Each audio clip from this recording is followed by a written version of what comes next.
my videos. There we go. Good morning, everybody.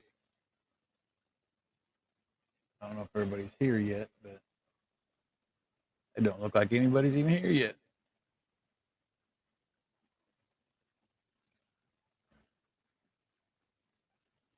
Hey, there he is. Here he is. How you doing this morning, sir? If it's still morning. I don't even know what time it is. That's bad. Thanks, guys. Thanks, guys. It is 11:07 still, so it is still morning yet. So how you doing, Patrick, Joseph? Hey, Miss Patty. Good to see you, girl. RB, how you doing, buddy?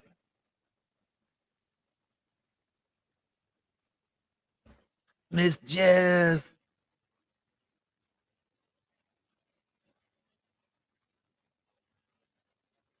You have to do some work this morning. Computer's been down all morning. It's been great.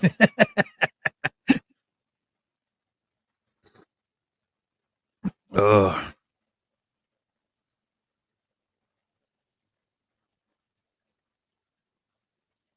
All right, RB. Well, I'm hoping you're feeling better, man.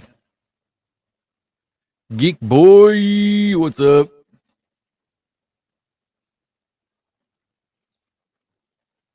Absolutely. Come on now. We're family here. Miss Lori, how are you?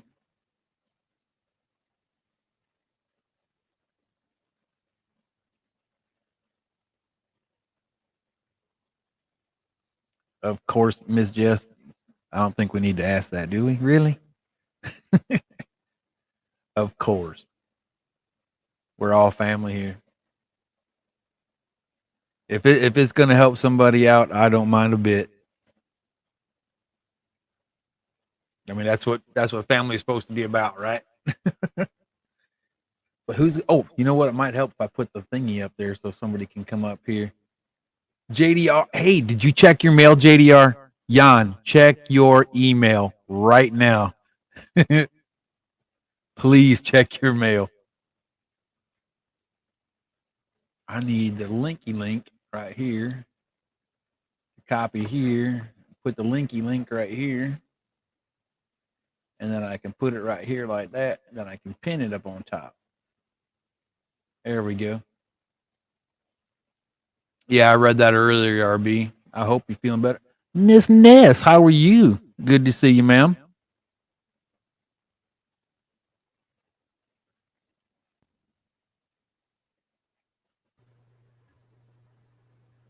Terry. What's What's up? going on? I don't know. You tell me. That fish is pure evil. And he just went behind a rock. Telling you, that fish is pure evil, man. It's pretty though. It sure is pretty. Canesto Valley Cichlids. How you doing? Good to see you. Good to see you. Oh shoot, Miss Jess. I mean, I thought we were closer than that, you know? I thought we were like, I don't know, like cousins or something, you know?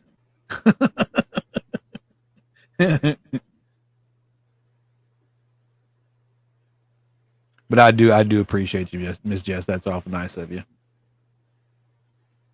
Vinoski, how are you this morning? That's what I'm saying, Miss Jess. That's what I'm saying. Enjoy your coffee because I know I'm enjoying mine. Mm. I don't know. Does anybody in here have any flower horns by chance? Oh, Miss Ness did a little party and look out now. She turned 22, y'all. Make sure y'all tell her happy birthday. Belated. It was yesterday. She just turned 22, so right on, Mr. Patrick. Canastillo, I kind of just left things the way they are. I'm kind of hoping everything sorts itself out. But, I mean, if it gets to the point where I see, by tomorrow, if they're still all plastered up in the corners, then I'm going to have to move them. Gotta love African cichlids, man. They're beautiful, though, aren't they? Yeah, they're gorgeous, but they're just hate machines. That's what they are. Oh yeah, I'll agree with you there. I will agree with you there. But talking about cichlids, my Texas cichlid that I bought, I don't know if I told you about that, Terry. I bought that Texas cichlid that had a bum eye. Okay. Yeah, actually, I think you did. Yeah, it's clearing up and he's looking freaking amazing. Excellent. Finally. Yeah, man, I was scared. I thought, well, you know what? I got him out of the tank because I was like, you know what? He's in a fish store. Granted, it is a nice fish store. I'll give you that, but it's still a fish store. They're not going to care for it as much as an owner would. You know what I mean? So I scooped him up and I brought him home and I started giving him a little bit of meds and stuff like that, and seems like it's working. When I've spawned Texas cichlids before, and they're actually, as cichlids go, they're actually kind of just gentle giants. They really don't mess with anybody unless they're spawning, and if you just give them some space, they really don't mess with anybody. Right. I found them to be actually fairly easygoing. I don't think their reputation is as. I think their reputation far outseeds how aggressive they actually are.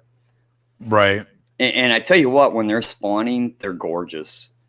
When they get that black and the half of the fish has got those dark black stripes in them, and they're just incredible looking.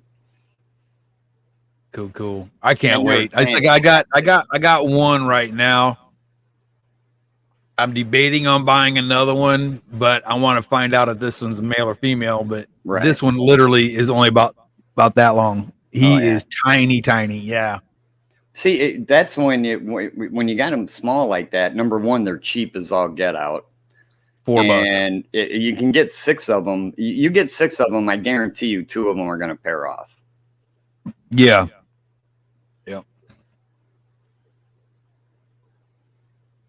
But they don't have to be huge for them to start.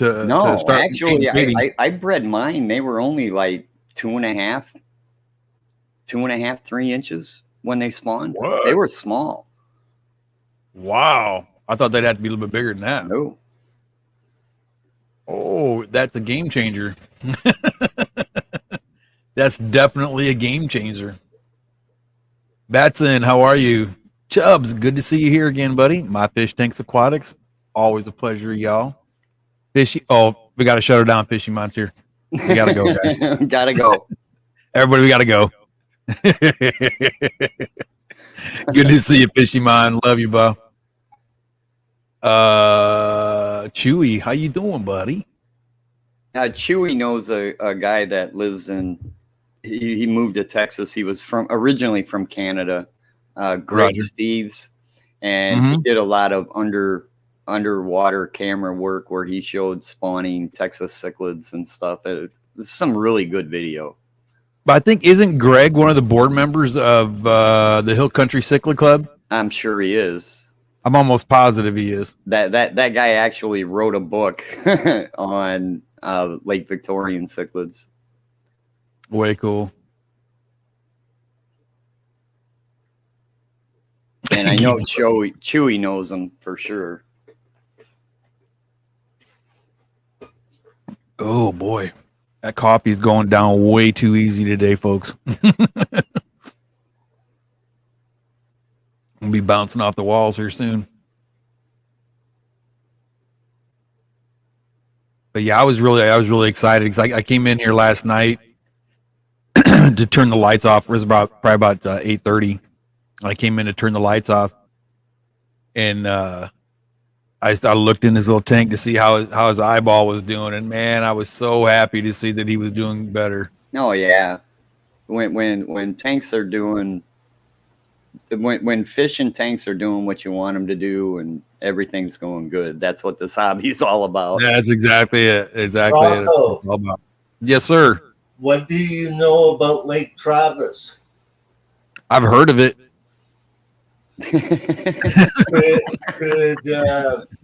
the Texas cichlid be native to that lake, or are they introduced?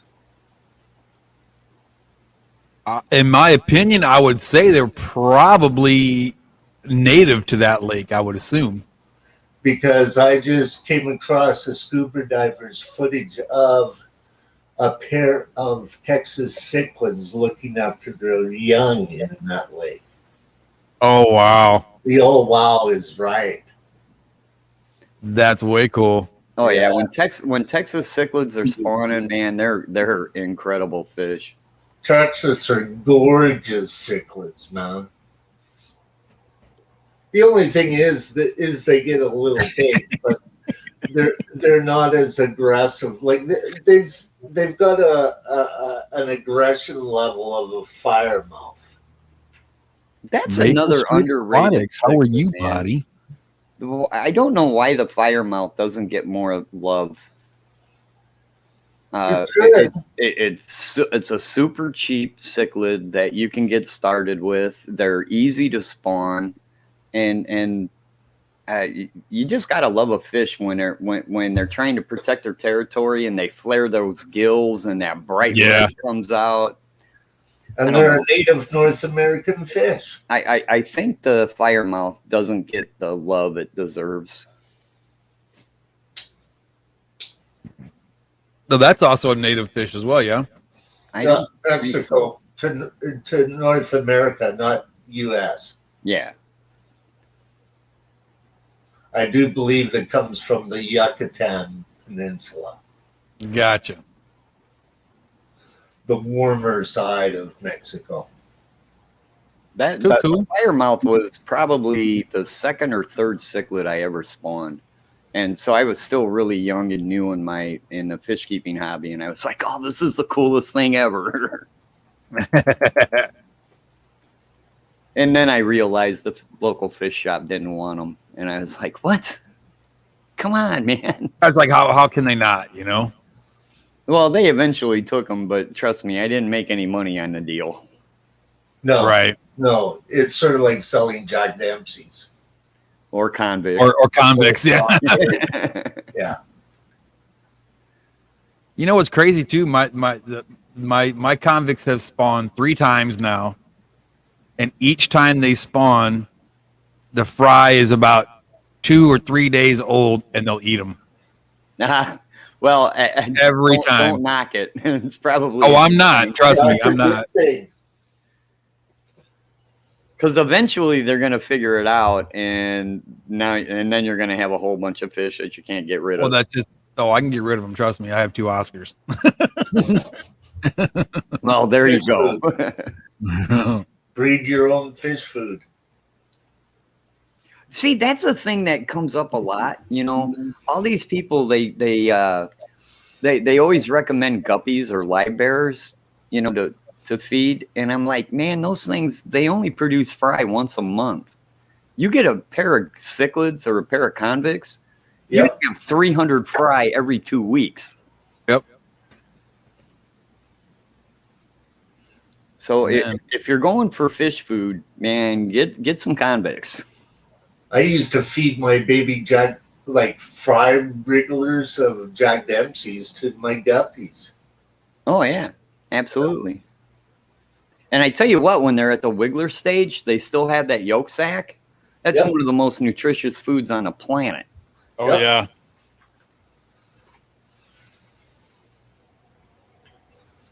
Great for Maple adult Street, what's going on, man?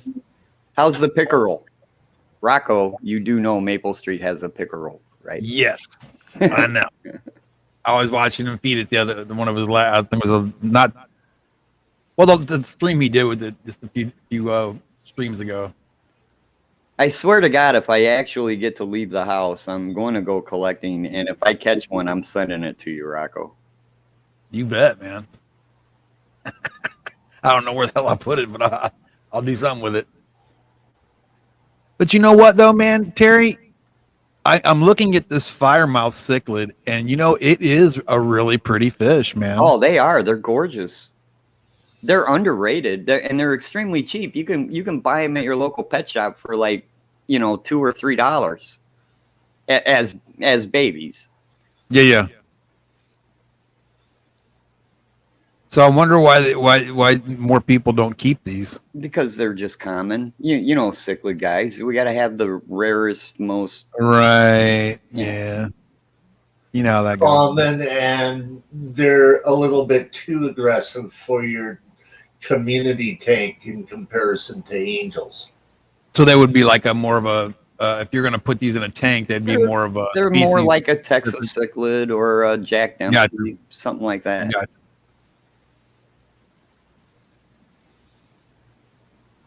Yeah, they're a little bit too aggressive, but And they seem like they're pretty hardy too. I'm looking at the slow moving turbid water with a pH of 6.5 to 8. Yeah, Yep. they don't care.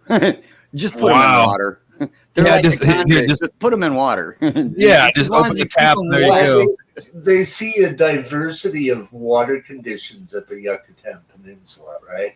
They see a lot of rain. Right. So A lot of the stuff gets water picked gets up, yeah. soft during that time period and harder during the dry climate. That's why they can withstand that kind of range of pH. You know, people ask me, you know, how do you breed convicts? Keep them wet. There you go. Like you do guppies. Yeah, just keep them wet. Just can't put them in water. If you let them dry out, they're probably not going to spawn for you. Yeah, something might happen. See, John McKenzie says he's got 2 firemouth.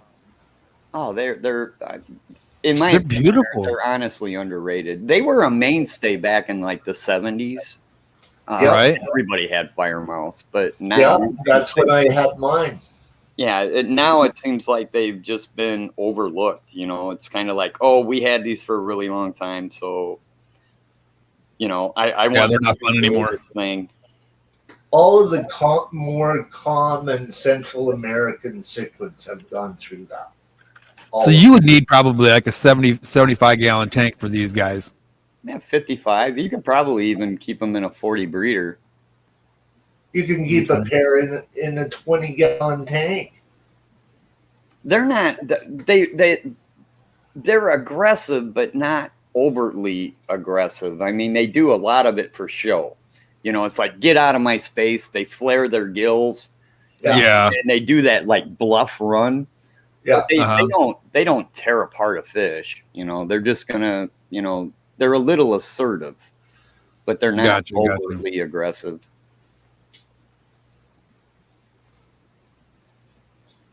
That is way cool. So how old do they have to be before you know they're male and female?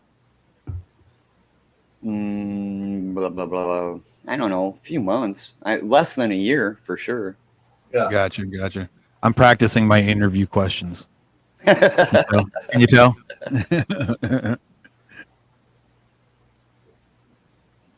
Those are really pretty fish, though. I am so glad you tried, because honest to God, I've never even heard of this fish before. A firemouth? Seriously, that's an OG, man. It's an original gangster. That's old time stuff. Well, see, that's probably why I've never, because I when I was keeping fish like years ago with my pops, African cichlids were like banned in our house.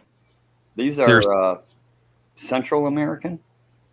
Firemouth Central American. Cichlids, period. I'll just say the only cichlid we had on our house were angelfish. That's it.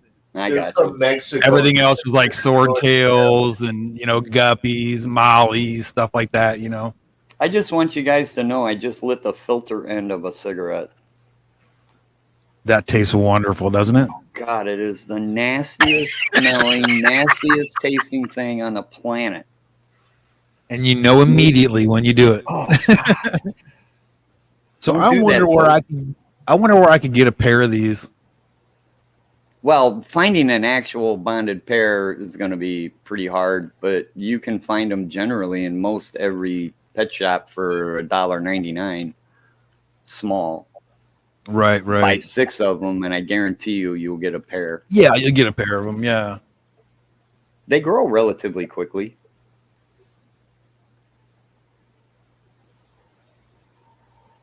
Fishy-mon. You're bad as hell, bro. There are a lot of interesting cichlids that you don't see in the hobby from Mexico. go that often. That's Though. bad. You know the ones I'm talking about. I don't know. What's that?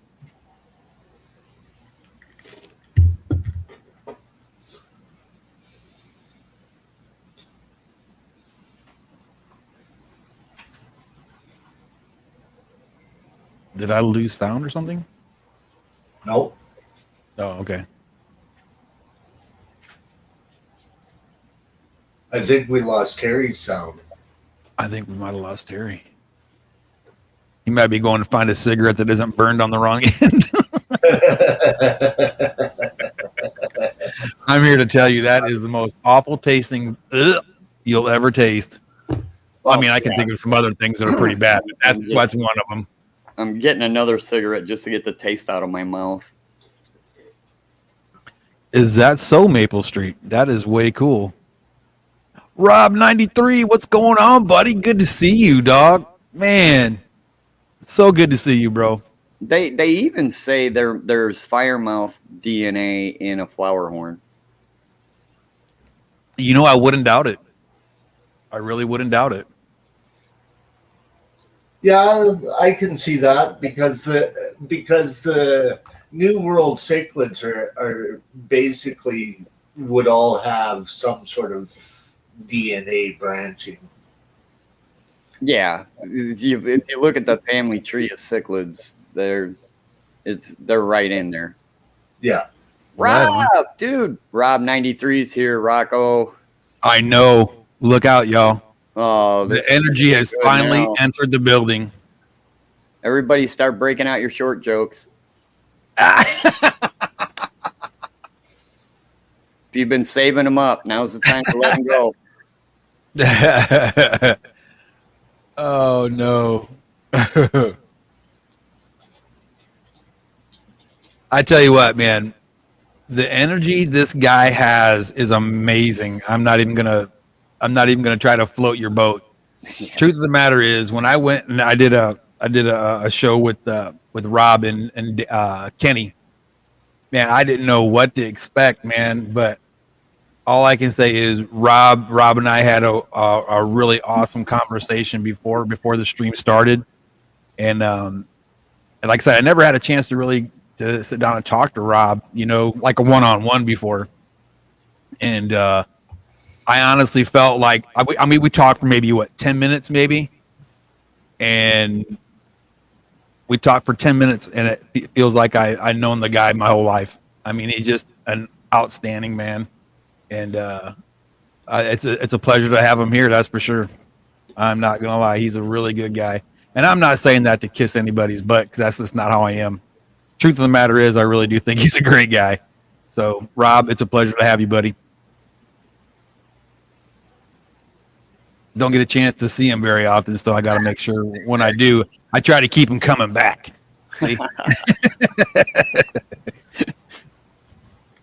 There's just some people that you meet that are just always upbeat.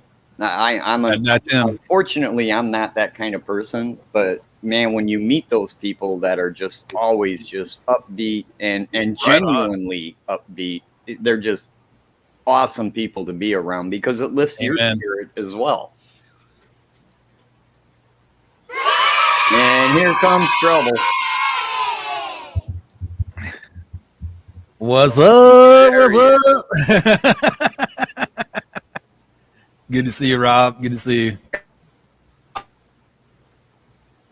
I don't know if he's froze or what. Oh, am I froze?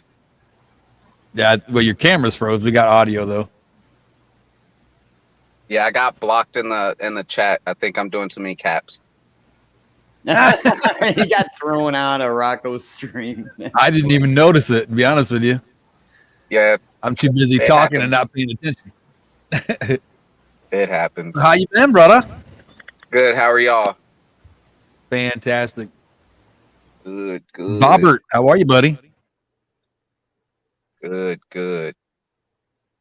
So we're having a conversation about, well, I'm trying to keep it on these firemouth cichlids because I'm finding them extremely interesting.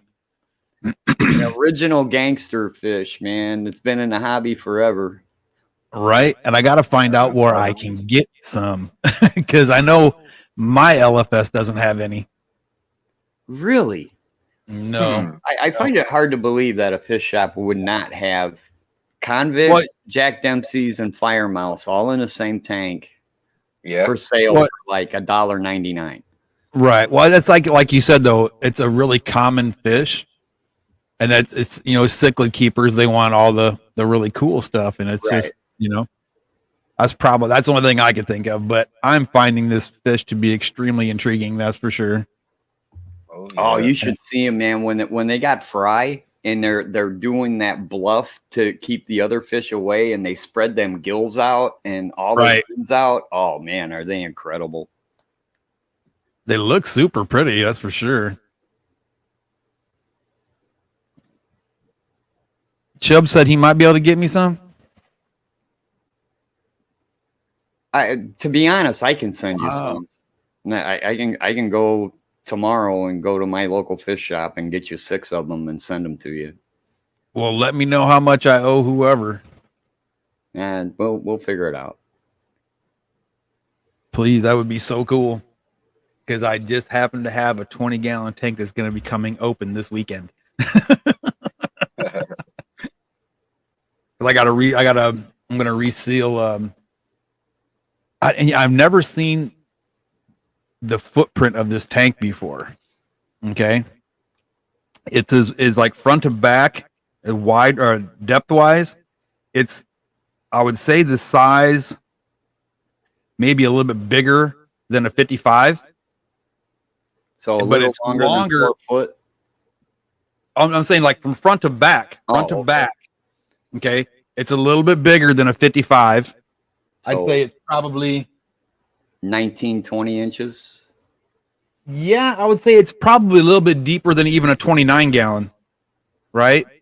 It's longer than a 29-gallon and maybe just a little bit higher than a 29-gallon. I'm assuming it's a 40-gallon, but I've never seen that. And the thing of it is, I know it's old because it's got the wood grain cap, the cap in the bottom that goes on there to hold the glass in place, whatever. Yeah. It's wood grain. Even the light that came with it is wood grain. So I know it's old. I wonder if it's this one, and I forget what size this tank is. I've got an oddball tank too. I want to say it's a 30-gallon. I don't know. I'd have to measure it though. Because like I have two 29s right here on the other side over there. And this tank is way bigger. Oh, I should say way bigger, but it is bigger than those two 29s. So I'm wondering if it might be like a 35, maybe. I don't know. I don't even know if 35 there is a 37. There's a 37 that's got the same footprint as a 20 long.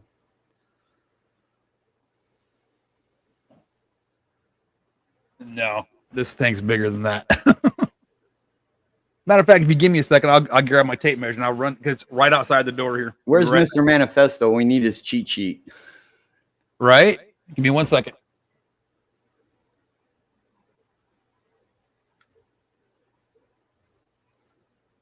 Let me run outside and find out.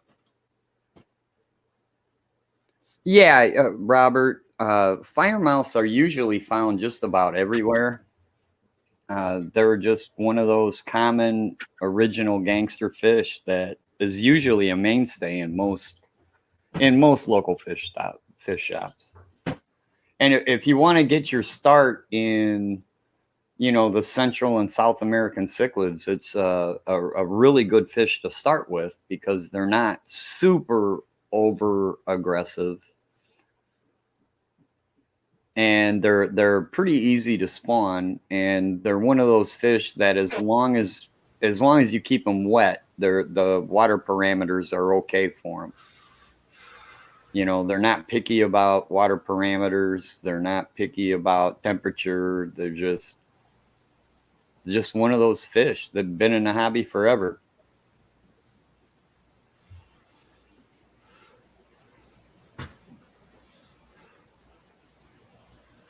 I don't think that they can handle a cold below 60 degrees, though. Yeah, well, I mean, anything we call a tropical fish tank. let's get that asterisk out of the way. They're a tropical fish. Yeah, like in comparison to the zebra Daniel. Right. Which is a temperate fish, not a tropical fish.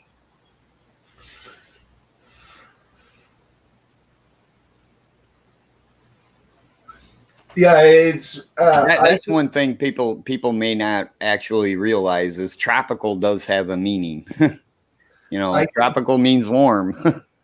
I can see how firemouth DNA could show up in flower horns because the Texas is used in the flower horn and they're from the same genus. Right.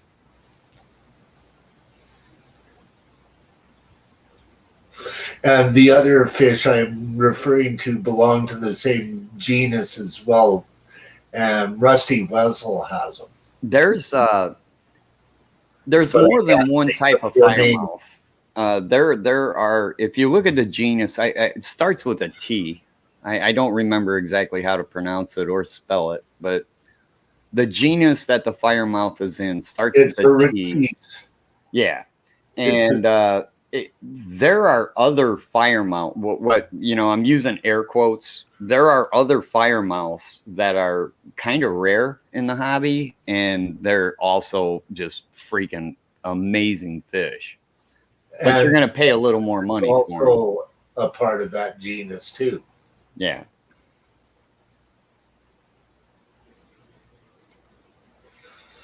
There is more than one type of firemouth besides the common firemouth.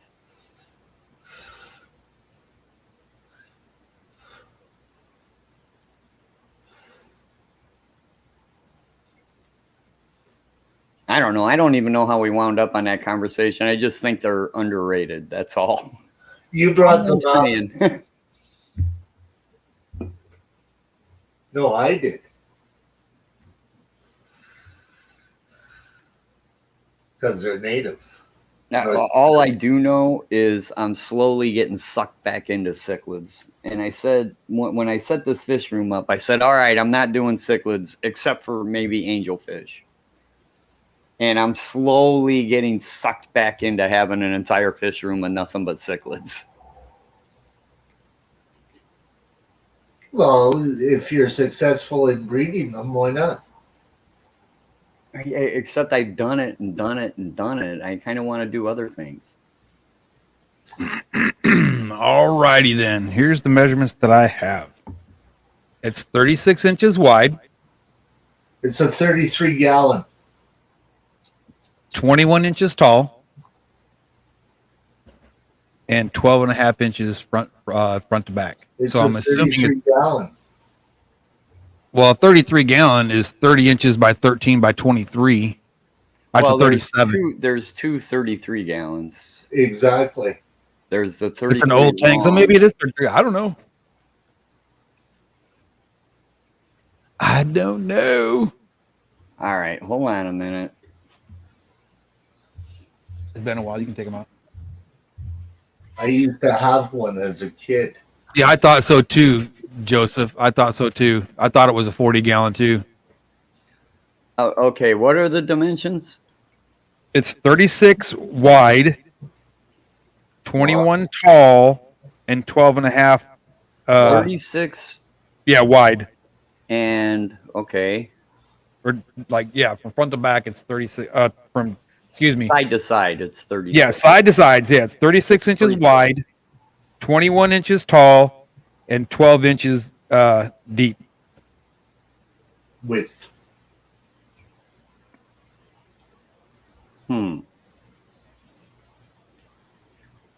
I would assume it's 40 because I'm looking at right here's a 40 breeder. 18 by 16 is a 40 breeder. Then there's a 36 by 19 by 19, which is a 50. And then there's a 65 that is 36 by 19 by 24. Mm-hmm. What is it? But see, now here's the measurements again. 36. Okay, from side to side, 36 inches wide. Yeah. From bottom to top, it is 21. and from front to back, it's 12.5. Man, that's an odd tank. All right. Like that, wait a it's minute. old. Okay. It's old. 36, 19 3/4, so 20 inches tall by 12.5 or 12 5/8. That's a 38 gallon. It's actually a 38 gallon gallon. is 36 1/4 by 12.5 by 19 3/4. By fill volume by the tank volume calculator, okay, it says that it is a 33.49 filled volume tank. Imperial gallons is 27.89 and 126.79 liters, cubic meters, etc., etc., etc. There is a calculator that you can use on the internet. Yeah, so 36 by 12 by 20 would be a 38 gallon. That's all I know. I'm just looking up common aquarium sizes. And you got to remember you're doing outside to outside measurements, and it depends on if you're measuring it to glass or are you measuring it to trim. Rocko, I put the calculator in chat, private chat. I'm finding it right now. And remember, if you're going to do the calculator, you got to use inside dimensions. Roger. Yeah.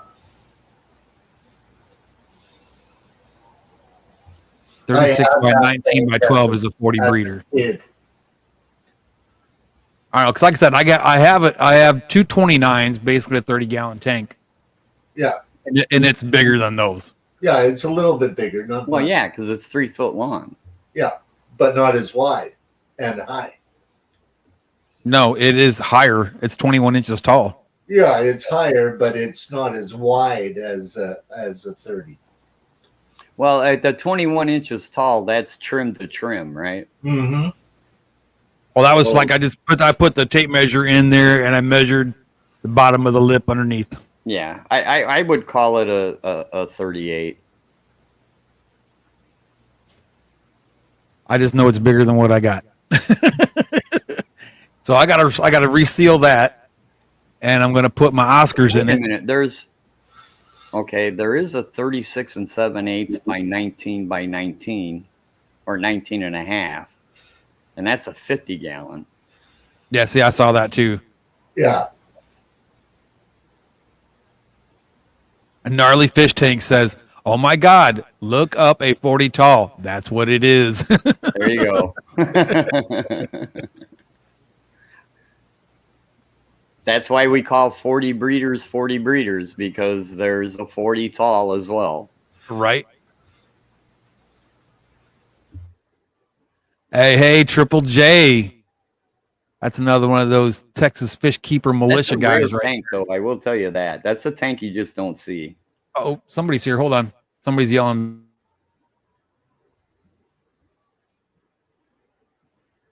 All right, what's going on, guys? I guess I got to keep you guys entertained. I barely passed special ed math, so don't ask me. Robert, I went to public school too, man. Don't feel bad. Oh, man. Triple J Aquatics is here. And by the way, I watched, God, whose stream was it? Evidently, you missed out on winning something. And all I do, it was Steamflat. Steamflat, you got picked for winning something. And I remember for like a good 5 minutes, everybody was going, Triple J, where's Triple J? Triple J.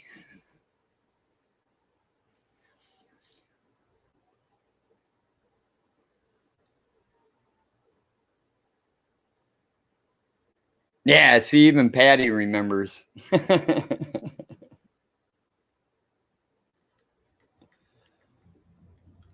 That would be my luck too, man. If I ever won one of these drawings or something, it'd be like while I was out taking a pee or letting the dogs out or something. That's when it would happen.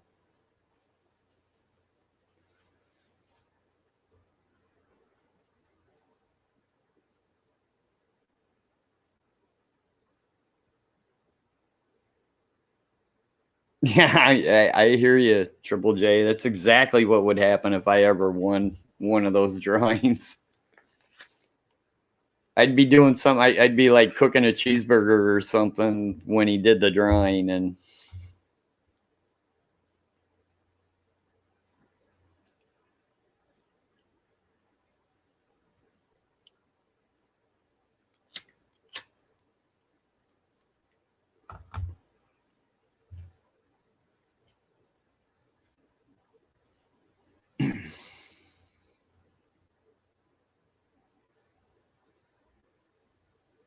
all right.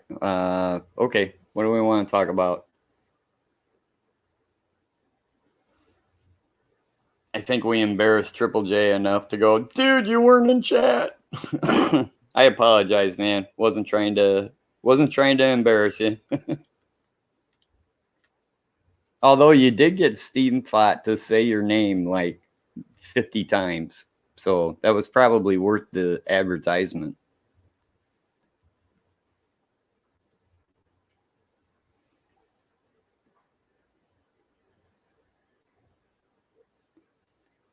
Wow, even Mr. Manifesto was like, yeah, he gave you enough time.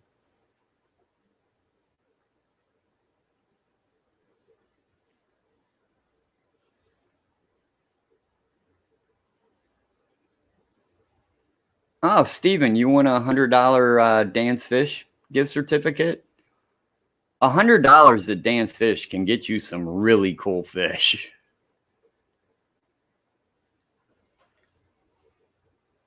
That guy has some amazing fish.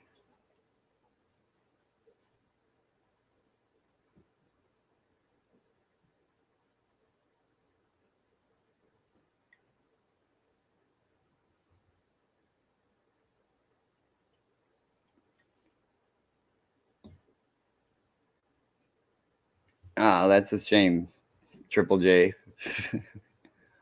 Sounds like you got about the same kind of luck I do.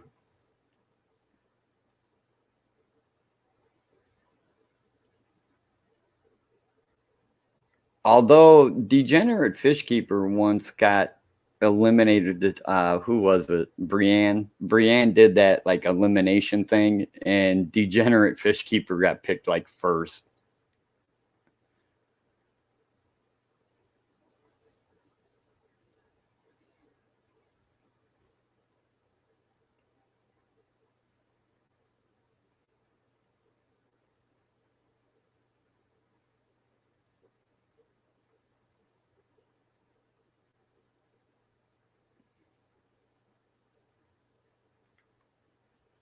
Ah, doggone it. I'm not awake enough to keep you guys entertained.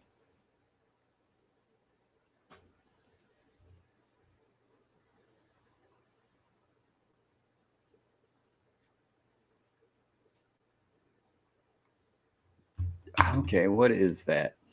Now I got to look that up.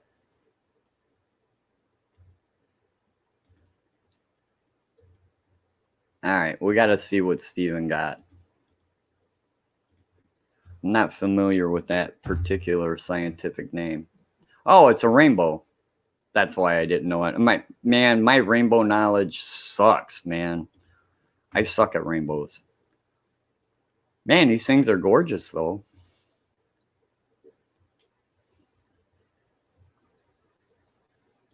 I like rainbows, but I like rainbows in other people's tanks.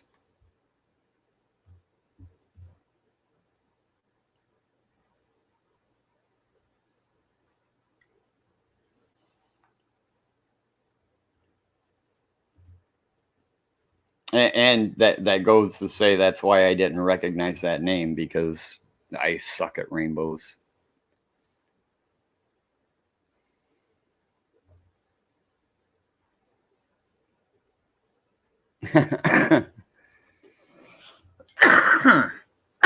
Excuse me. Sorry about that. Yes, Fishy Man. I think we've all got it figured out that Degenerate Fish Keeper is Mr. Manifesto.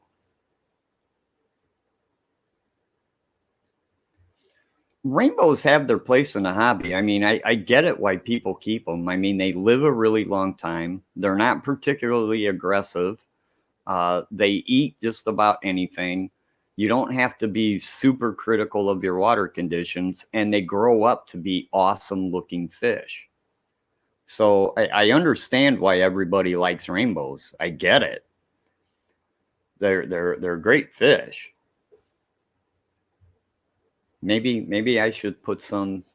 Maybe when I finish the fish room, maybe I'll put like a 6-foot display tank of just different rainbows.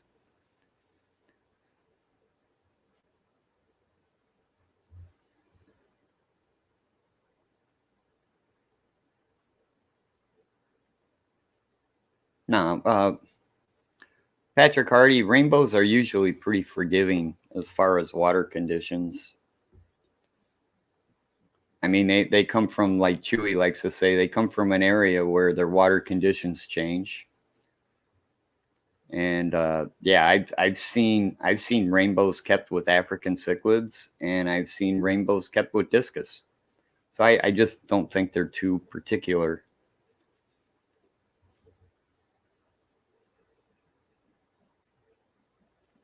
Not to mention, it's a huge genre of fish to begin with. I mean, there's so many different types of rainbows. You know, would you keep a pseudo-McGill with African cichlids? Probably not. But some of the bigger rainbows, yeah, absolutely.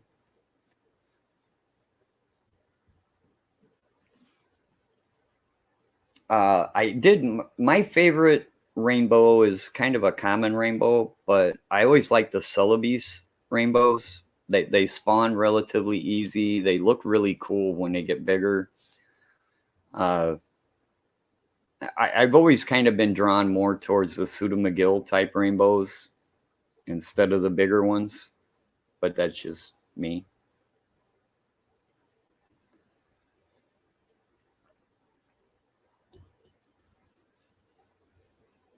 The Celebes rainbow is the one and only rainbow that I've spawned, and I want to tell you what, they are tiny, tiny, tiny fry. I mean, just almost microscopic.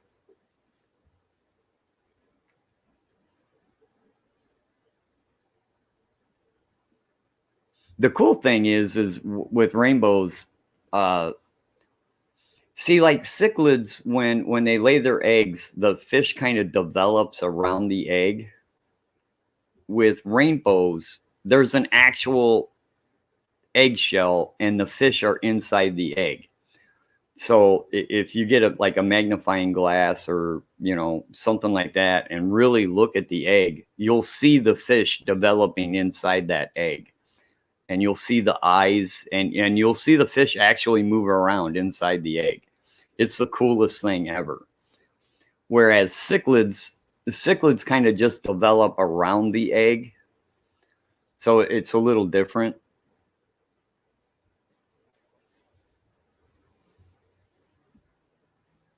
Later, Triple J. Hey, better luck next time, by the way. And they do. Robert, rainbows grow, I mean, at a snail pace. They grow so incredibly slow. Yeah, Steven, I'm sure. Man, they're...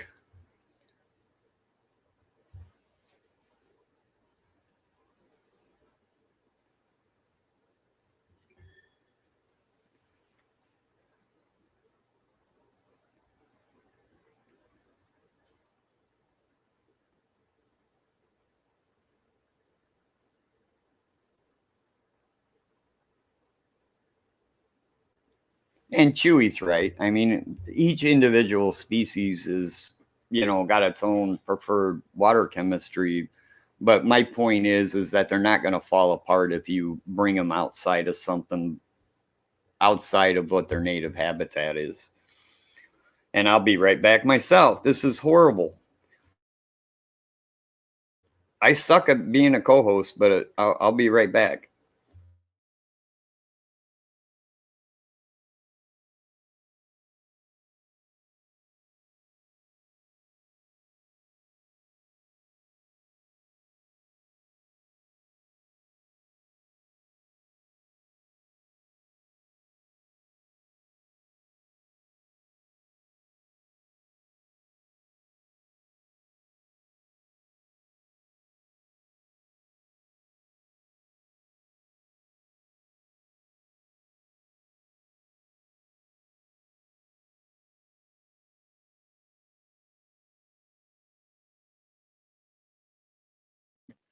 Hey guys, give me just a few minutes. I'll be right back.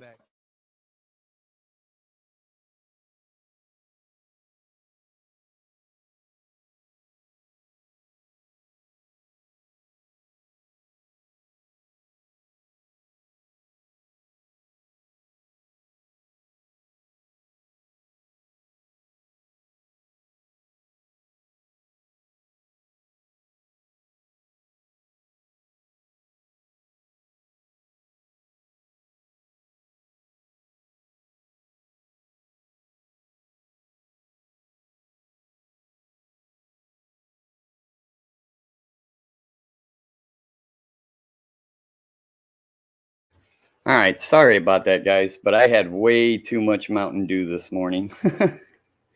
Liquid diabetes in a can with caffeine in it. I apologize for the sound of silence. It's my bad. I'm a horrible co-host. I get it.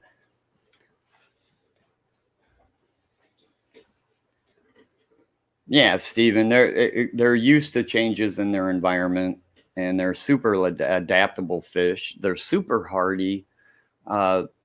Yeah, I understand why everybody keeps rainbows, because they look fantastic.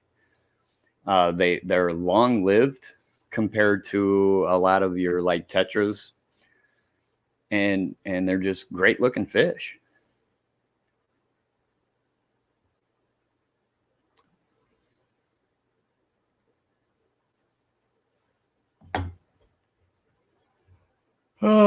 Anyways, all right, what else we're gonna talk about?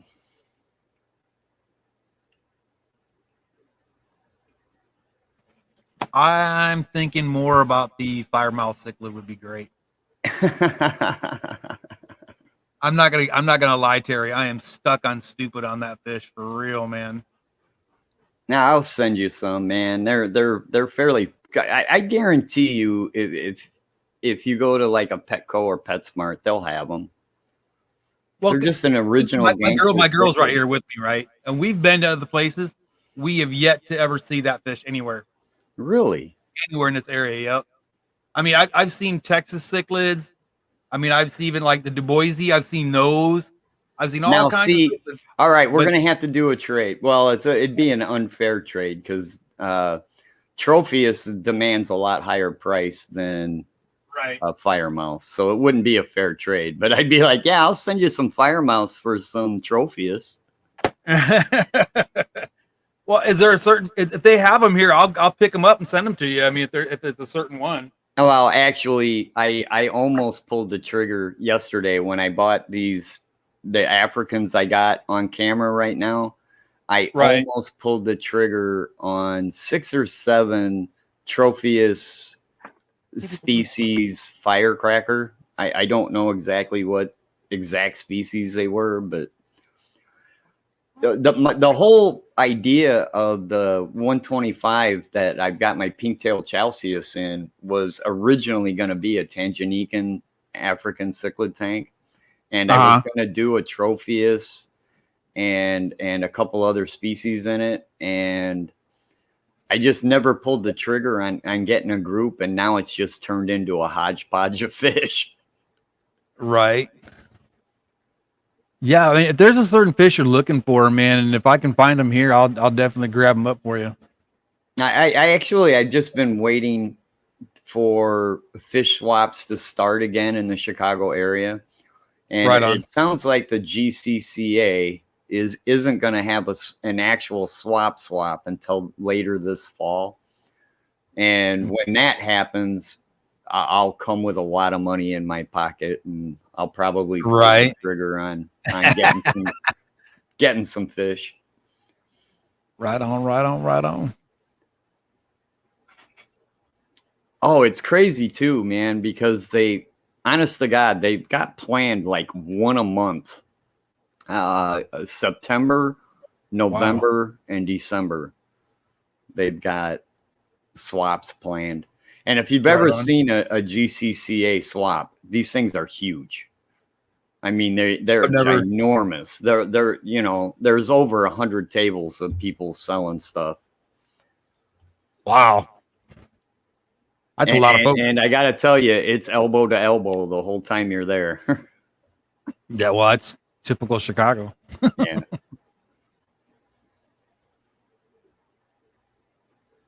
Me too. You're not having enough around here. Man, I tell you what, I have yet to see a fish swap in this area at all. Period. Nothing. I did a video. There is a video on my channel that shows what it's like to be at a swap meet in Chicago. And I'm telling you, it's elbow to elbow. Wow.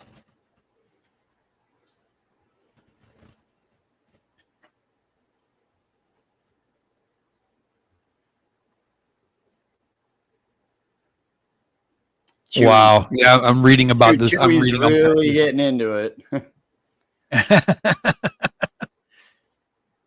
I'm reading this, flipping through.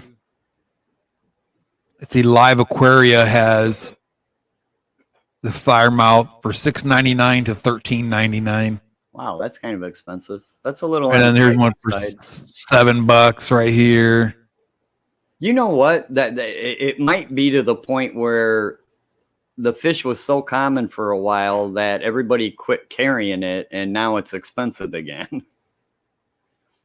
I bought my first group of firemouths for $1.99 each. Wow. I had Joseph. Yeah, that's 4 hours for me, man. I was thinking something more, a little bit closer to San Antonio. There is isn't there a big Texas aquarium club? Yeah, it's the Hill Country Hill Country Cichlid Club. Yeah. But I've emailed a couple times, got nothing back. Really? Yeah, I mean, and then on their website, the last thing I saw posted was like a few years ago, like 2018. So I don't know if something happened or if they have a different web page and I just not seeing it or something, but I don't know.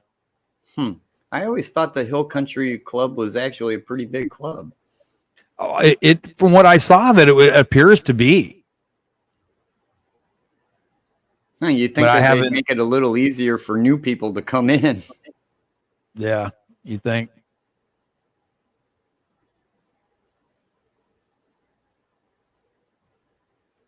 And just so you guys know, Chewy's not being disrespectful. That stands for Babes in the Cichlid Hobby. Yes.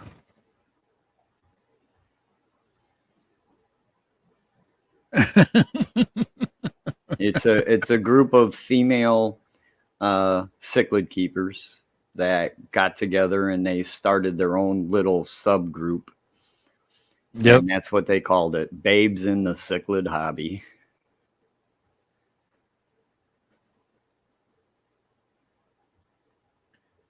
Okay, where? Oh, we need Mr. Manifesto because he'd be singing right now to you in a heartbeat. I hate it when he has to work. I know. Who is in here?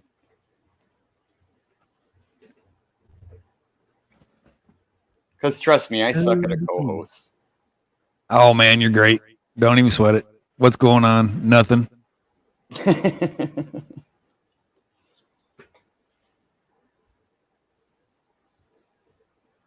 Oh, it's you stinking cat. Psst. Get out of there. before I whoop you. Come on. All right, I got something for you. Oh, I had something for you. I got to get some more tiger barbs. I'll spray damn prime on you, cat. You better move. Come on, get out of it. I had a bunch, and they got to be about 4 years old, and they kind of got long in the tooth, and then they just slowly started dropping off. I'm down to 2. I need more. Oh. Don't prime that baby.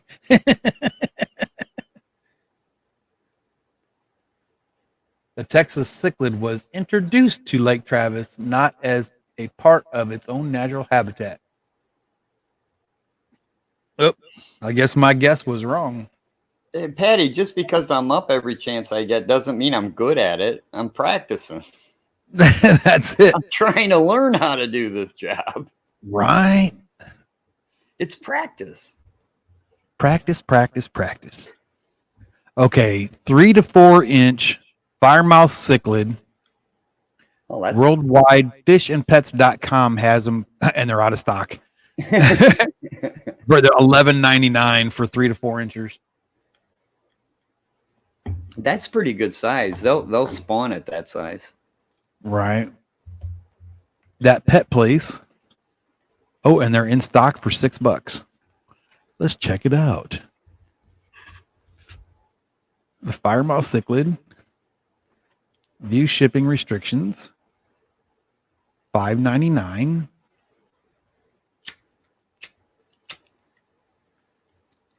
Oh, and they're just little itty bitty fellers too. They're not very colorful though. When they're little, they're not super colorful. It's almost like the geophagus. You know, geophagus aren't very colorful when they're little, but once they start growing, that's when they start getting their dots and they.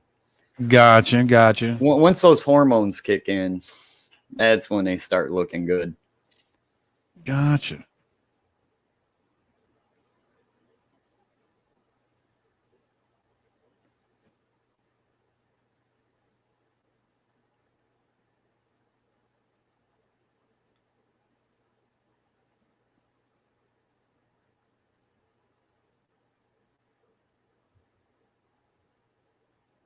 Even a Texas cichlid isn't all that colorful when they're little.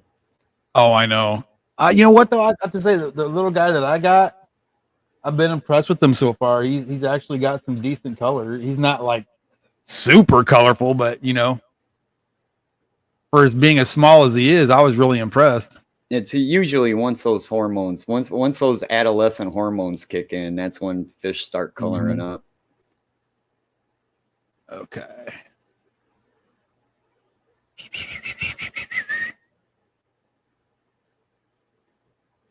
Wonder how much shipping is from this place.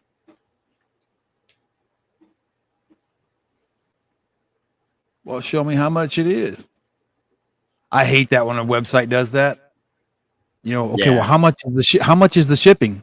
Oh, well, we'll tell you at the end. Yeah, we'll tell you after we got your credit card information. Yeah. How about no? The Jaguar cichlid, the Green Terror cichlid, which is gorgeous. I love Green Terror. Those are so pretty. But that Jaguar cichlid's pretty cool too. Oh God, don't go down there, man. I'm telling you. Oh, I'm not. Trust me, I'm not. I just said they're pretty. Yeah, exactly. They're really pretty in somebody else's tank. Right. They're pretty from afar. Yeah, one of my favorite fish is the Cuban, which is a really close relative to the Jaguar. And yeah. I tried keeping them and it turned into a nightmare. What happened? Here it goes. That's where I say there's a huge difference between predation and aggression. And there are some fish that are just aggressive. Cubans and Jaguars are just plain aggressive.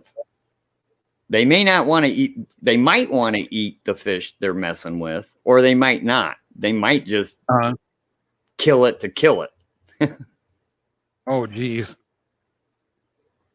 It's like, you're in the same tank as me. That can't happen. You must die. I have to kill you. You have to die. I'm sorry for your luck, Yeah. but you have to go.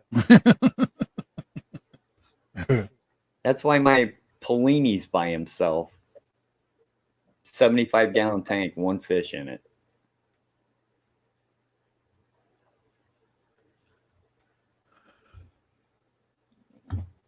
I really don't like that. So why? Okay, I clicked the estimate button. Okay, now where's my answer? Show me how much. They're not going to give you an answer until they got your credit card information, man. Right? Right. Well, let's see. Hold on.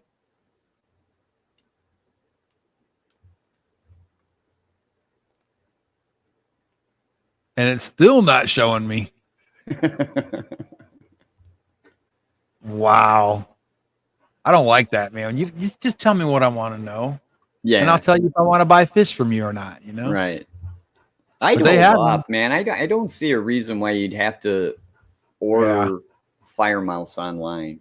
They're pretty common. I think if you just hold out for a minute or two, you'll find them in your local area.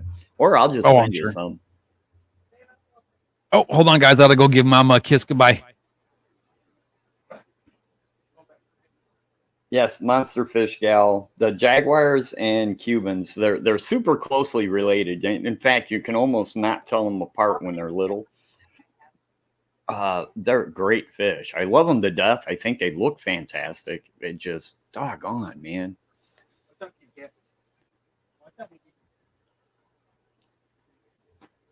It's kind of like what I'm going through in the tank you guys are looking at. I got one aggressive fish and all the other fish are all plastered at the top or at the sides. That's what it's like to have a jaguar.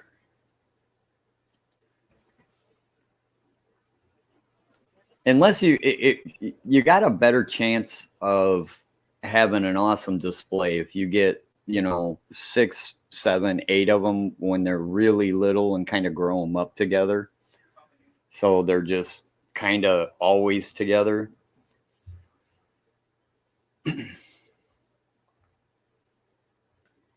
I'd spawned Midas. I actually don't know if they were Midas or Red Devils or what, because I can't tell the difference. But everything was great. And they were all getting along, and they were all quite large. And they were all in a 6-foot-long tank. Everything was fine. They were in a 180 at the time. And then one day I woke up and 2 of them were dead. One was hanging at the corner, and I had one good-looking fish. That's a fish that can snap. They just instantly go postal. Everything will be cool. Everybody's getting along. Everything's fine. And you have the most awesome display tank ever. And then one day they just snap and start killing stuff.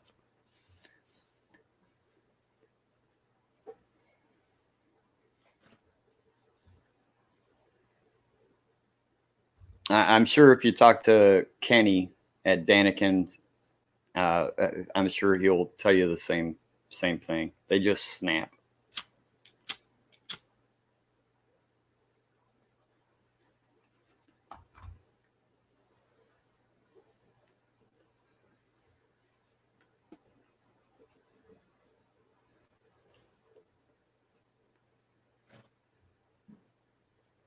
That's actually a good combination, fire mouse and rainbow cichlids. That'd be a gorgeous tank, actually.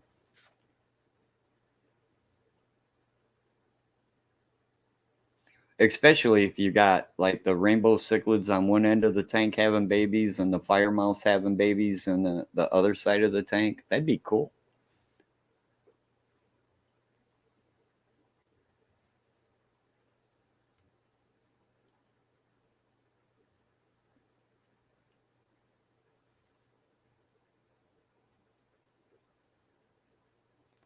Yeah, I find it hard to believe that Rocko can't find fire mouse just locally. I agree with you, John. I see them everywhere. It's a mainstay. It's just one of those original gangster cichlids that you just see everywhere.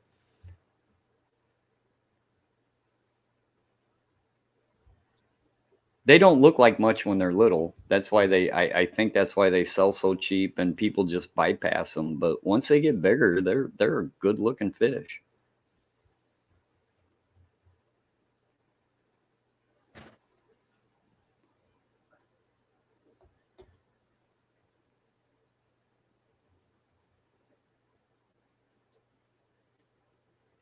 That's another one of John McKenzie. That's one of my other favorite fish is just the green tiger barb. The green tiger barb just looks fantastic. Just one of my favorite fish. And not the glowfish green tiger barbs, but the actual green tiger barb where they've bred it over time where the bars just kind of basically what it is, the green tiger barb is, you got the regular tiger barb like you see on camera. It's got its stripes.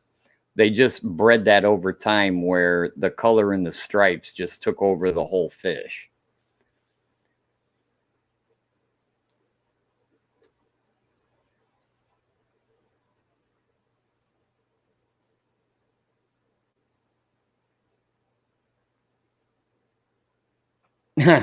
Yeah. I'm telling you, people talk about that all the time. Hey, I wanna have my own, fish food source. And people say guppies all the time. And I'm like, man, they only give a few fry every month. I was like, get a pair of convicts, man. You'll get 300 fry every 2 weeks. Yes. It makes way more sense to do a cichlid as opposed to a guppy if you're using them for food.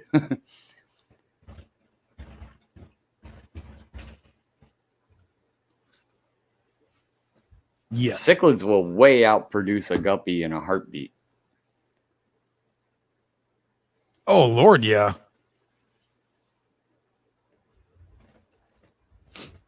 Okay, back to my research. Uh-oh. Oh.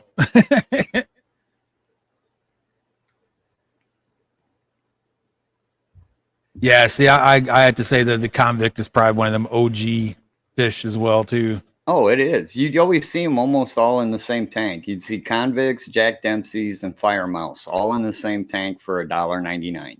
Yeah. Well, I know my mom when I was a kid. I mean, when I was a little kid, my mom said that the convicts were one of her favorite fish just because they look pretty, And I was like, oh, cool. But we never was able to keep them because my dad was like, not having no damn cichlids in the house. Okay. Okay. I made the mistake. My introduction to African cichlids didn't work out too well. We had one fish tank in the family room. It was built into the wall, and that was my mom's show tank. And she had angels and neon tetras and things like that in there. And I saw this yellow and black fish called an Ariatus. And I just had to have it. And I just begged my mother to no end. I was like, Mom, please, we gotta look at how cool this fish looks.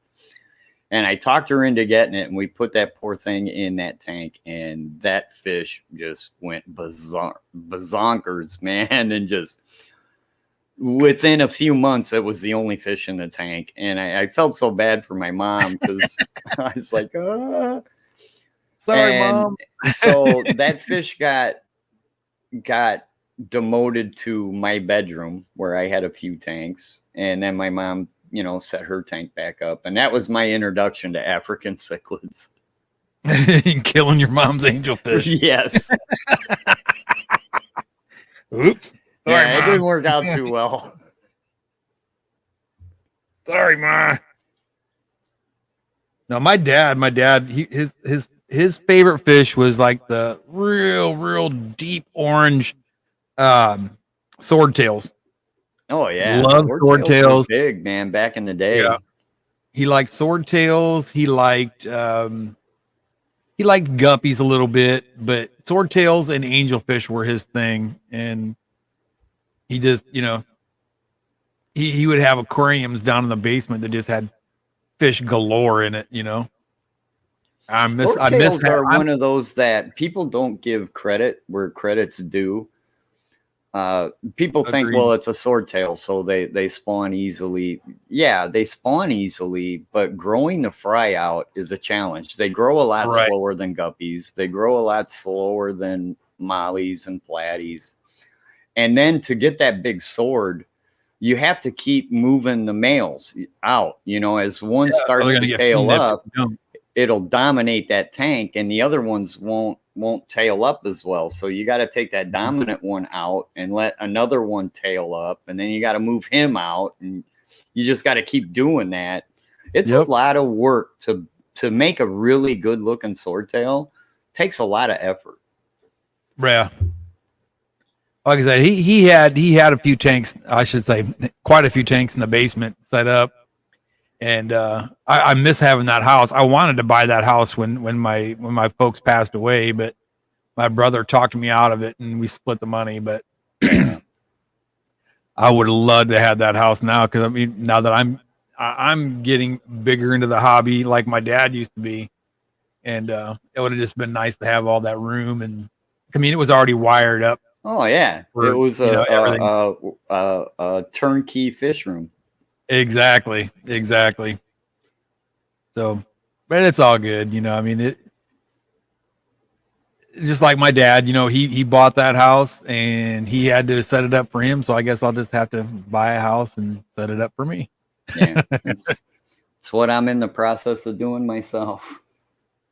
Right. I know there's a couple new neighborhoods going up that are not too far from us. And the one I'm really looking hard at, but the only thing is, man, I swear to God. See, I grew up in Northern Illinois, out in the country. You know what I mean? Okay. And my neighbor,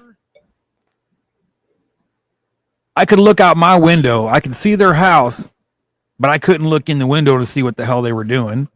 They could be out in their driveway talking, and I couldn't hear it. But the houses in this area, man, I could be in bed, laying down, talking to my girl, do a one cheek sneak, and the neighbors would be like, "Hey, here's the toilet paper," Right. It's like we're that close, and I'm just like, I don't dig that. Luckily, I live on a corner lot, so I've only got the one neighbor. But the only thing that separates our houses is a double driveway.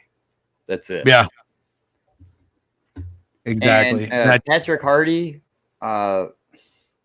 There's a couple different algae that can look purple in fresh water, and it just depends on how it grows. You'll know the difference by how it grows, because there are some bacterial algae that can look purple, and there's also some like blackbeard algae that look purple. So it just depends on how it grows. If it's flowing like a plant, and it kind of looks like a plant, then it's a form of blackbeard algae. But if it's just like coating everything and just making like a slime over everything, then it's a bacterial algae. It's a cyanobacteria of some kind that looks purple.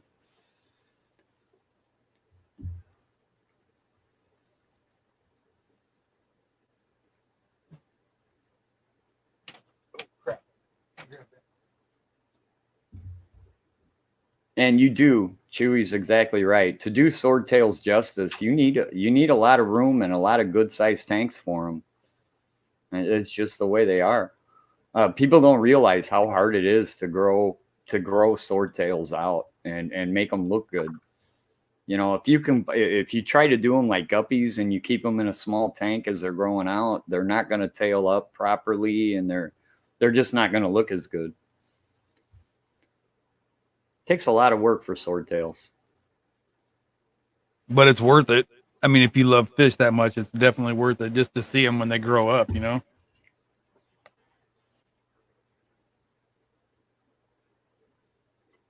least in my opinion. Oh, trust me, I tried them when I was younger, and I honestly, to be honest, I gave up. I was like, this is way too much work.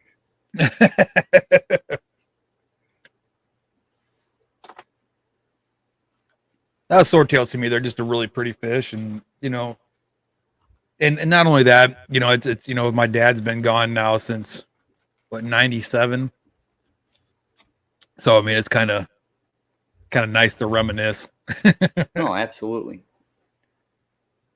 I gotta be honest though, I'm a little bit on the lazy side. I honestly am. One of the reasons I bred African cichlids for so long is that their yolk sac is so nutritious that by the time you need to feed an African cichlid, they hit the ground running and they're ready for prepared foods just right off the bat. You don't Yeah, almost immediately. you don't have to do anything special.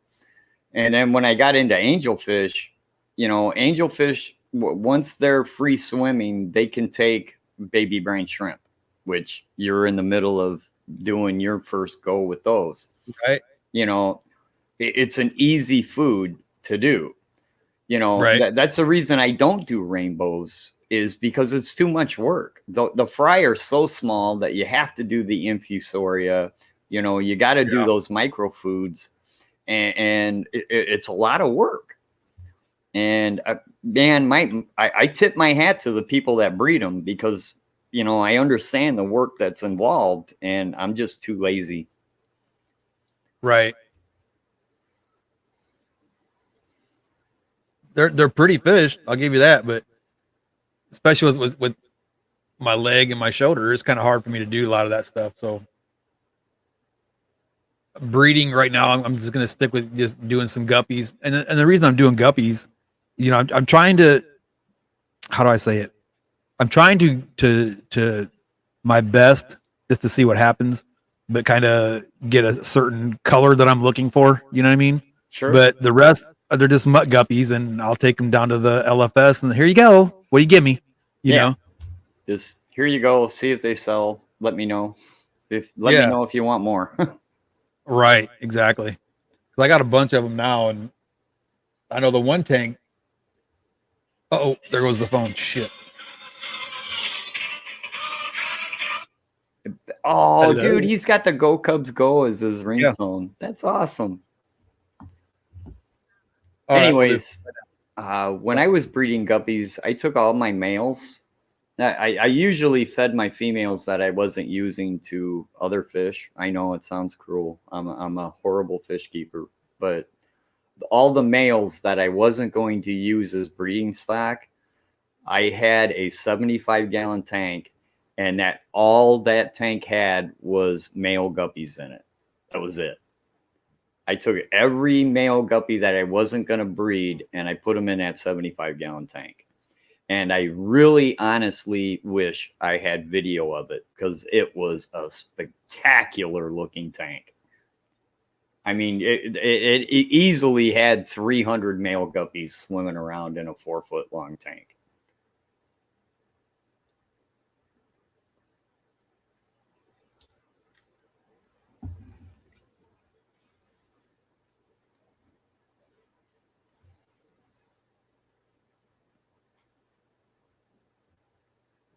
Yeah, if you can get, just like Chewy's saying, Patrick, if you can get that Blackbeard, nice flowing purple looking Blackbeard algae, man, I've seen tanks with that kind of stuff in it, and man, it looks better than some of the actual plants we pay for.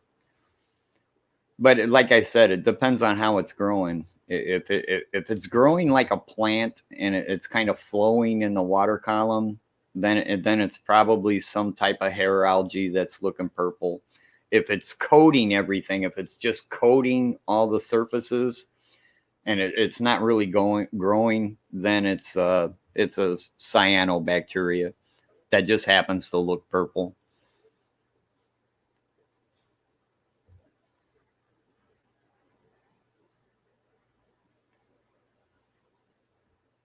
Cyanobacteria can be anywhere from like a blue-green or dark. It can be anywhere from a dark green to a blue-green to a brown to a red. There's cyanobacteria doesn't necessarily have a color. There's so many different kinds that they all look a little different, but they're still all bacteria. Outdoor life in Oklahoma. How you doing? Good to see you.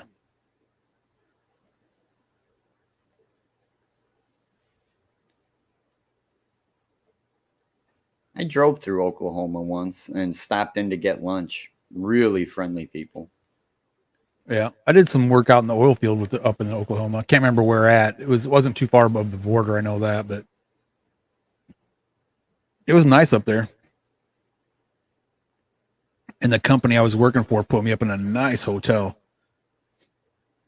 I felt really bad walking in there all muddy every day, but I'm sure they were glad to see me leave. I think I was there for it was around almost a month. We worked up there. Chewy just brought up a genus of fish, the Labiotropheus. That is an ambuna. It's an African ambuna that you can tell instantly that it's a Labiotrophus because they have an underslung mouth. They always look like they're frowning. Their mouth is downturned. That is the original OB, the orange blotch. They were the only ones in the wild that had the OB pattern at the time.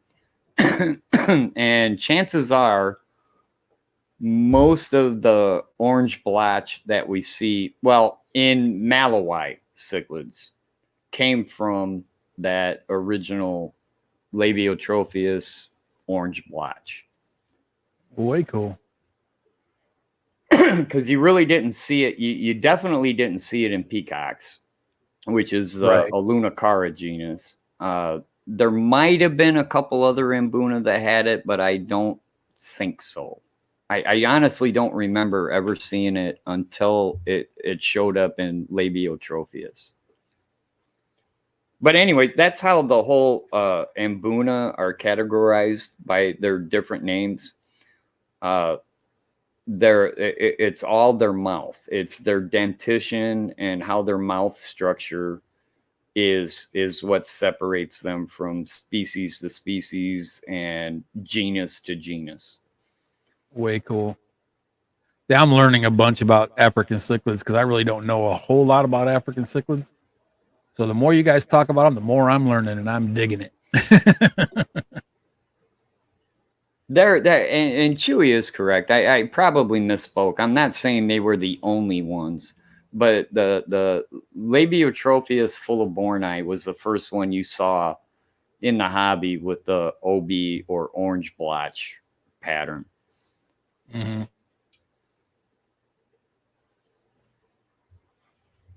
You know what, Greg? I missed that.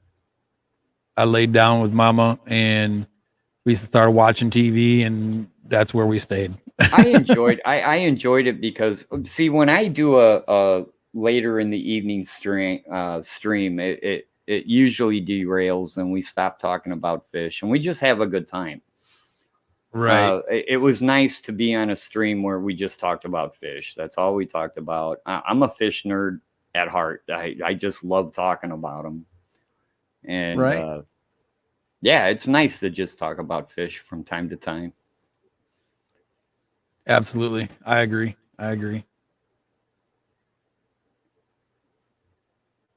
I'm sorry if I seem like I'm distracted, but I'm still looking at these. You're on the firemouth thing now, aren't you? Yes, I am, big time.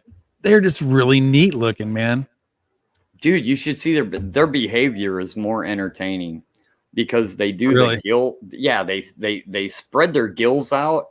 I mean, that's the whole reason they got their name, and they take their actual gills and just put them out there, and they're like, dude, get away. Wow. And they'll even do that to you when you walk up to the tank and you put your finger on the tank, man. They'll come up and they'll just spread them gills out, and they're like, dude, I will mess you up.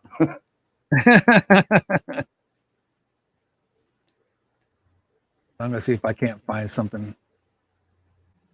Okay. And yes, I do Palmer- know the red top labiotrophy is full of bornite, but they're like I said, the labiotropheus fulliborni was the first one that kind of came in the hobby that had the orange blotch pattern, or what we call OB. That's what a lot of people don't even know. OB stands for orange blotch.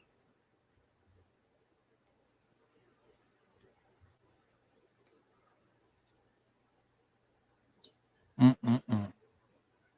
Yeah, Palmer Aquatics has a video about firemouth cichlids. Oh, I'm sure he does. Oh wow,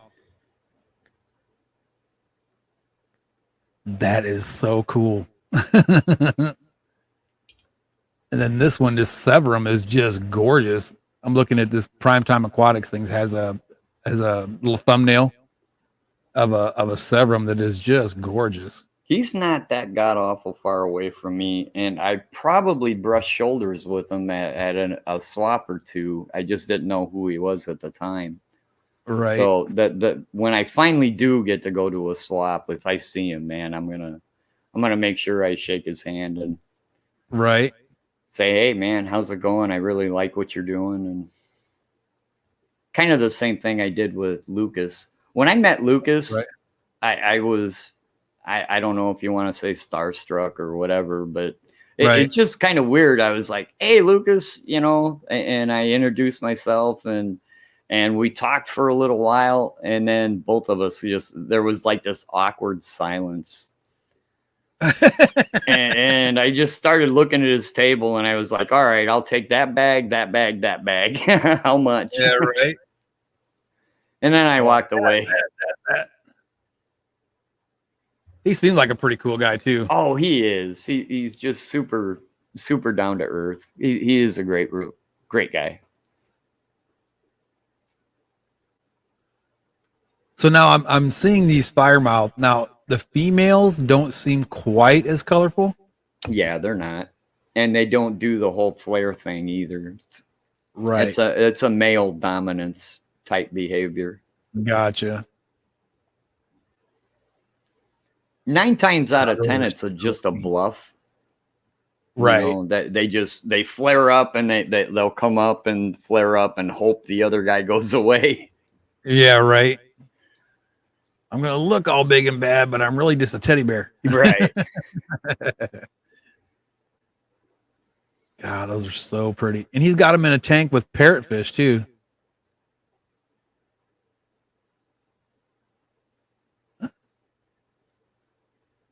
And those parrots are huge. Yeah, even John McKenzie says my fire mouse flare up all the time. And yeah, it's what they do.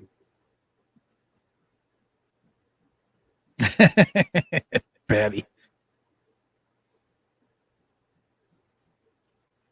Who's this guy?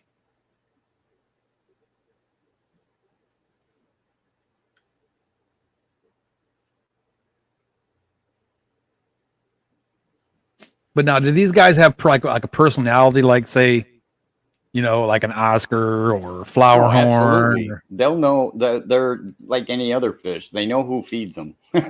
So Gotcha. when you walk up to that tank, they're going to be like, "Dude, you got food?" Yeah, right. Hey, look at me, look at me. Because I know I can walk out of here and I'll walk past my Oscar tank and they'll literally start splashing the water on top. Oh yeah. But I will tell you this: a firemouth won't pout for 3 days like an Oscar will. Oscars are drama queens, man. They really are. I love them. I love them. I can't lie. You change something in an Oscar tank, and they'll lay on their side for like 2 days, going, "Dude, what are you doing? What do you do that for?" Uh-oh. Do I hear coffee? Hey son, did you bring my coffee? That's what I thought.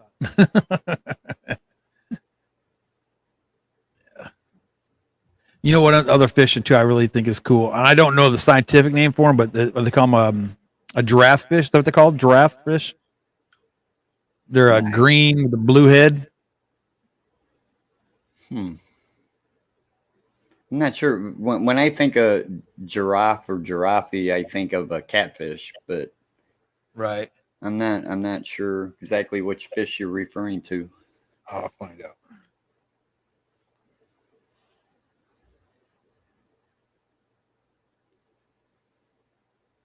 Yeah, Nimbochromis Okay, Nimbochromis venestus.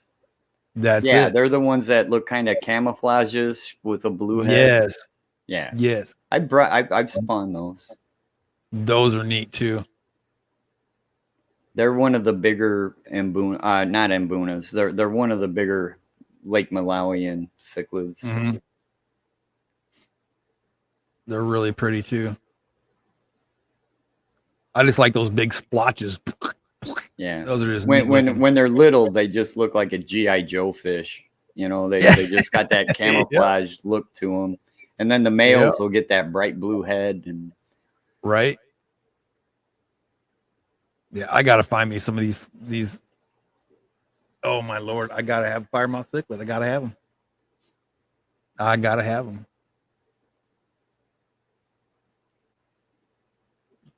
So whenever you do what? Outstanding, thank you, sir. Oh man, I got the best kids ever.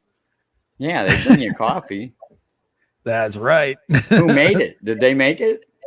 Oh yeah, I taught my kids how to make a perfect cup of coffee. Nice. There's 3 different versions: coffee with cream and sugar, with Italian cream though, obviously, or black coffee with sugar, or just black.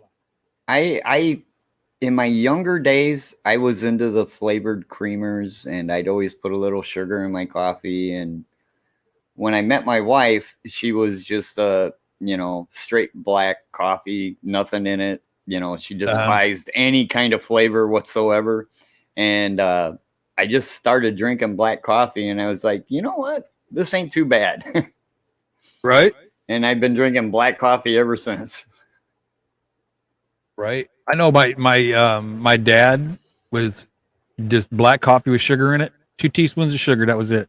But now he had a decent sized coffee cup too, but he didn't drink it like that. And then my mom, straight black. One second, folks. I got to go take care of some children real quick.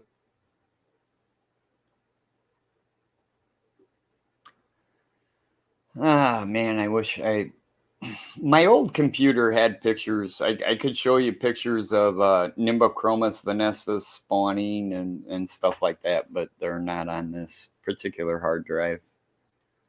Chewy, are you referring to the different fire mouse? Is that what you're talking about? Because there is more than one type of fire mouth. Some of them more rare than others.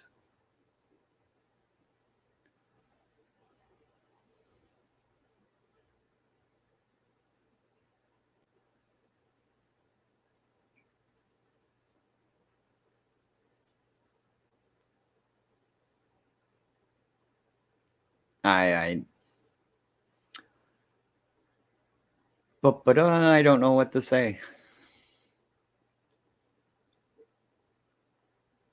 All right, Patty, it's your turn. Entertain everybody. Come on. I hate dead air. Come on, Patty. Get up and say something on the spot right now.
Oh, idle hands.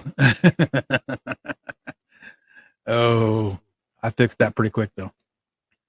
The worst thing you could do is tell a prior service non-commissioned officer in the United States Sorry Army about that. something to do. Well, I give you something to do that'll keep you busy for the next couple, 3 or 4 days. Rocko, what's that?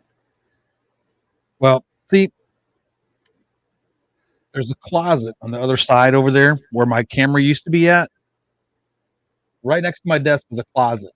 Okay. And it was full. I mean, full from floor to ceiling with books that she uses for teaching. Because I mean, she's got enough teaching, like books for like instructional books for kids and storybooks for kids and just all kinds of stuff like that. She's got enough. She could probably start her own library. And I'm not exaggerating. One of these days, when I go over to the storage unit, once we get all the shelves put up in there, you'll see there's a bunch of books. Well, that whole closet is full. And he said, "Well, I have nothing to do." I said, "Well, see that closet right there? All those books got to go in the truck. Have at it. You want to keep messing with because his sister, my little girl, fell behind because she was sick for 2 days, so she fell behind in her schoolwork. Well, they thought, well, it's 3:30, school's over, okay, and put all our school books away, and then pick up our little tablets and stuff like that so we could play games. Right. I was like, well, looky here. Yeah, you're behind. You're bothering her. She's behind, and you both think you can just drop everything at 3:30 and play games, and you don't have to worry about school no more. That's the wrong answer. Right. The answer is, Aaron, you're going to go take care of all these books. Lily, you're going to go do this schoolwork until it's done. Right. If you want your phones back, you want your tablets and computers back and fun time back, make sure this work gets done. And that, my friends, is what they call good parenting. Well, thank you, Terry. Well, the thing of it is, I could have just said, Lily, give me your tablet, your phone, you're done. And then let him have everything. Well, he's the one always distracting her. Right. So I put them both to work. There you go. Sometimes you just got to do stuff. Well, that's how the Army works, You can't punish just one, you punish the whole dang platoon. Everybody. One guy screws up, everybody screws up. That's right. Yep. That's right. So you'll learn to work together instead of against each other. You know what I mean? Because if you got a guy that just can't get with the program, you're gonna make sure he gets with the program. Yeah, exactly. Because it's not going to be the NCO, administering punishment to that one guy. No, we'll take care of it amongst ourselves. That's right. That's right. That's how it works. You know what though? That is it is kind of cool too when issues do happen. It's kind of good when the NCOs give it a chance, and that chances are the guys will work it out amongst themselves. Absolutely. That NCO doesn't necessarily have to get involved. There are situations where that does happen, but for the most part, give us a chance, let us figure it out ourselves. We'll figure it out. That's it. Well, it's not only that, but it's also team building. Exactly. Because it's crazy too, because I'm being deployed, 4 times. You see how all that work that you put in to your soldiers come to fruition. You know what I mean? And it's so amazing to watch it happen. Unfortunately, it has to happen in that situation, but it's so cool to see all the training and all the stuff that you've instilled in these people is boom, and just like clockwork, bam, bam, bam, bam, bam, bam, bam. And I literally, and this is no joke, my guys were so awesome. And I'm not tooting my horn, but these guys were so awesome. I hardly had to do anything. Yeah.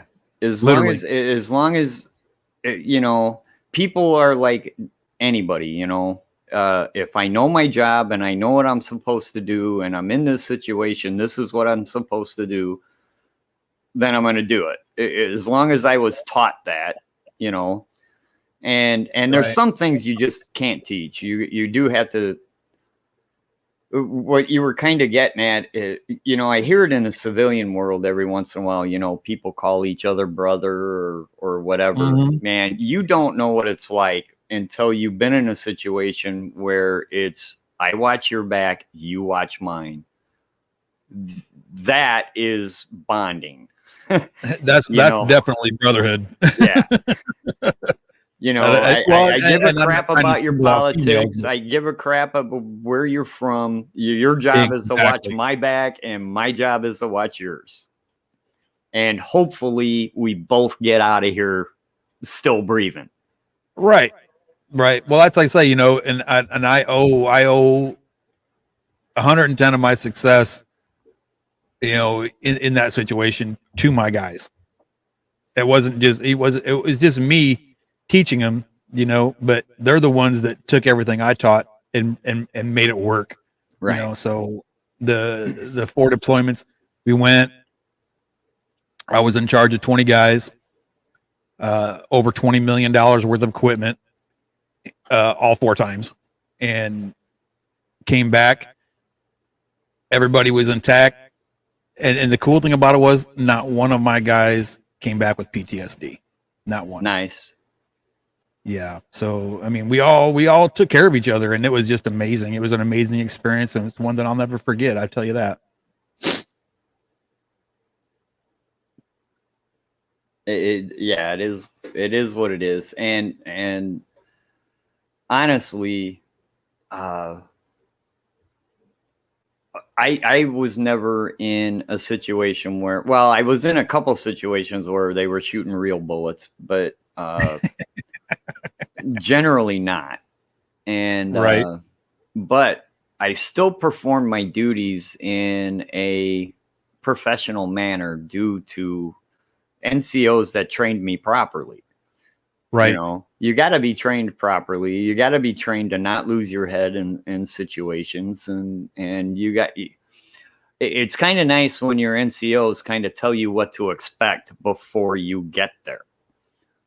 You know, Yep. so once you get there, you're like, oh yeah, this is what he was talking about. This is Yeah. pure craziness right here. Exactly. You know, Yeah. and you got to keep your head and, you know, don't panic and do your job. Yep. And I'll say this: it's hard not to panic. It's hard. It's very hard. You know, but as long as you keep a level head about yourself, you're going to come out just fine. Right. That's a fact. Just remember everything you've been taught. That's all I can say. You know, and my guys used to get so angry with me. Like before we got deployed, we'd go to all these different trainings, this and training that, and training this and training that. And did you ever see the movie We Were Soldiers? Yes. That's actually Hal Moore. He was a real guy. Mhm. And that was one of his things. He was like, well, I hope you like training because we like it a lot. And That's he right. he was really big on teaching his officers and, you know, the enlisted men below those officers. You learn the job of the one below you and the one above you. Above you. That's right. That's right. Because I know when I got deployed, the last time I got deployed, I got hurt. I mean, I didn't get hurt bad or nothing. I like a dumbass. We had a Humvee pulling a 5K generator, and they tried to do a U-turn and got stuck in the sand. Well, at that time, I was 200 and some pounds, and you know, at that I was still we can move bodybuilding. this. Yeah, I was still bodybuilding at that point. Like, come on, just grab the tongue, let's go. You know. So we unhooked the generator and tried to grab that. And man, I just yanked on it as hard. I moved it, but holy cow, man, I hit the sand, boy, quicker than you can say boo, you know. And I was like, dude, I can't hardly move. They had to literally pick me up and put me like firemen carry me and set me into the passenger seat in the front of the Humvee. And I just had to sit there like, okay, let's go slow. But yeah, it was something. But that was the only time that I got hurt. But um, the what was it? The sergeant major of our talk. It was like the main talk because each pad that we were on had a talk, right, or a tactical operations center, right, and then each unit that was on that, the way they had these pads set up was like a Star of David. You know what I mean? Yeah. 6 points, and at each one of those points was a unit, a certain unit. Like they'd have like the engineers, and they'd have the commo guys. And oh, come on, Dragon Lair. Come on, man. We spent 2 hours talking about fish, and we spend a couple minutes talking about the military. You always get those comments. Always. If you deviate from fish, then there's always somebody that's going to come on and go, well, I wanted fish talk. But the point I was getting at was I trained my guys because I was an E6. So I always tried to learn what the E7s were doing, right? And I also took like my E5s, taught them my job, taught everything I could think of.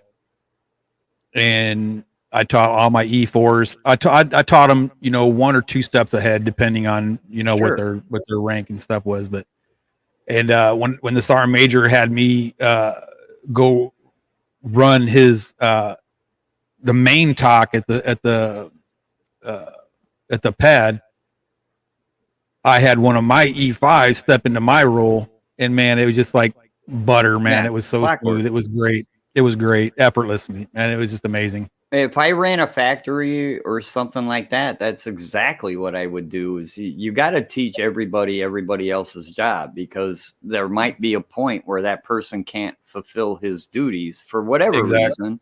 You have somebody that can step in and do that. Exactly. Yep. It's like replacing that gear in a watch, to make it keep a perfect time, You got spare parts. That's it. It's amazing how it works. And it's too bad that the workforce today doesn't operate like that, Yeah, well, it can and can't. It depends on the atmosphere of your workplace. I mean, there are some people that they purposely go out of their way to hide what they do so they remain valuable. Exactly. And that's sad. Whereas other people, see, I see it in my industry.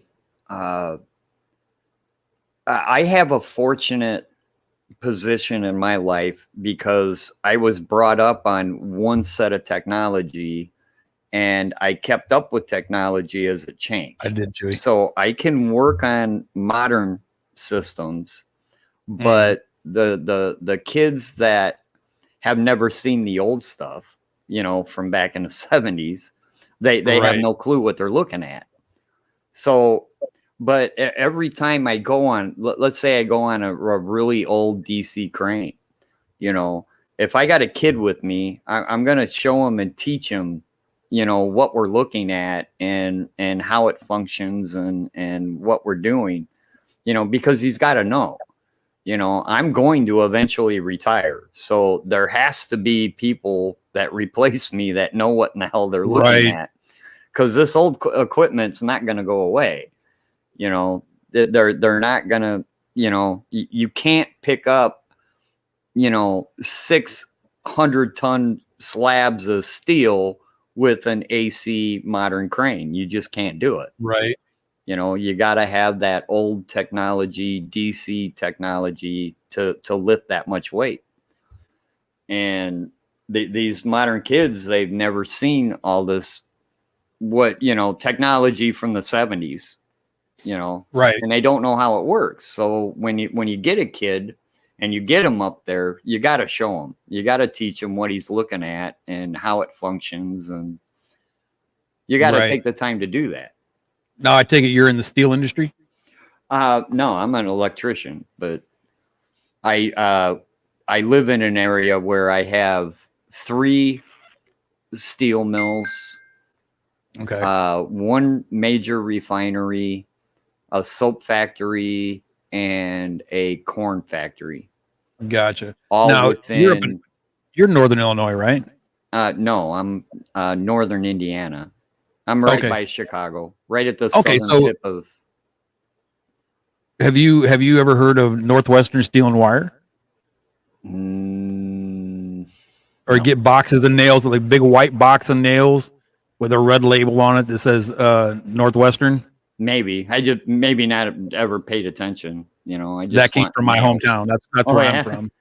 Yeah, Okay. that's my hometown. We had now, from what I've been told by some of the old guys that worked at the mill back there, that that pot that they have in there to melt the steel was the largest one of the largest pots in the United States. I'm assuming that's an electric arc type furnace. Yes. Yeah. Yes. I mean, they have the railroad going through there constantly, all day, all night long, bringing metal in, taking metal out. Yep. But they do. Shoot, that whole mill itself is well, it used to be. Now I know it closed down, and I know that they're supposedly opening it back up and redoing this and redoing that. But at one time, that mill, because it's actually on an island in the middle of the Rock River, and it was somebody had told me that mill from one end to the other end was a little over a mile long. Oh yeah. Yep. When you But see it's some of supposed the to be rolling really huge. mills where they take slabs and turn them into coils, you know, Yeah. based on whatever thickness the customer demands, those doggone things are easily a mile long. And it's amazing because, you know, they preheat the slab to where it's glowing, soft metal. And then it goes through, you know, a series of 7 rough rollers. And then it'll go through a series of smaller rollers, you know, to fine tune it. And the funny thing is that slab, when it hits that first roller, that slab's barely moving. Because it's squeezing it and squeezing it and squeezing it. But when it gets to the other end, on the other, you know, side of the mile that you're talking about, that steel is flying, man. I mean, it's moving. Yep. Because the more it gets smashed, the faster it can go because it's smaller Right, and it exactly. Yeah. Yeah, that's pretty cool though. They had a couple of in high school. They had what do you call them, like job fairs or whatever. You know, like an industry thing. You know, and they had a movie there about not Chicago Northwestern, but Northwestern Steel and Wire. They did a lot of stuff I did not realize they did. They made fencing. They made, you know, big I-beams. They made all these things. I was like, holy cow, I didn't realize it. And I was like, no wonder all those cats make so much good money down there.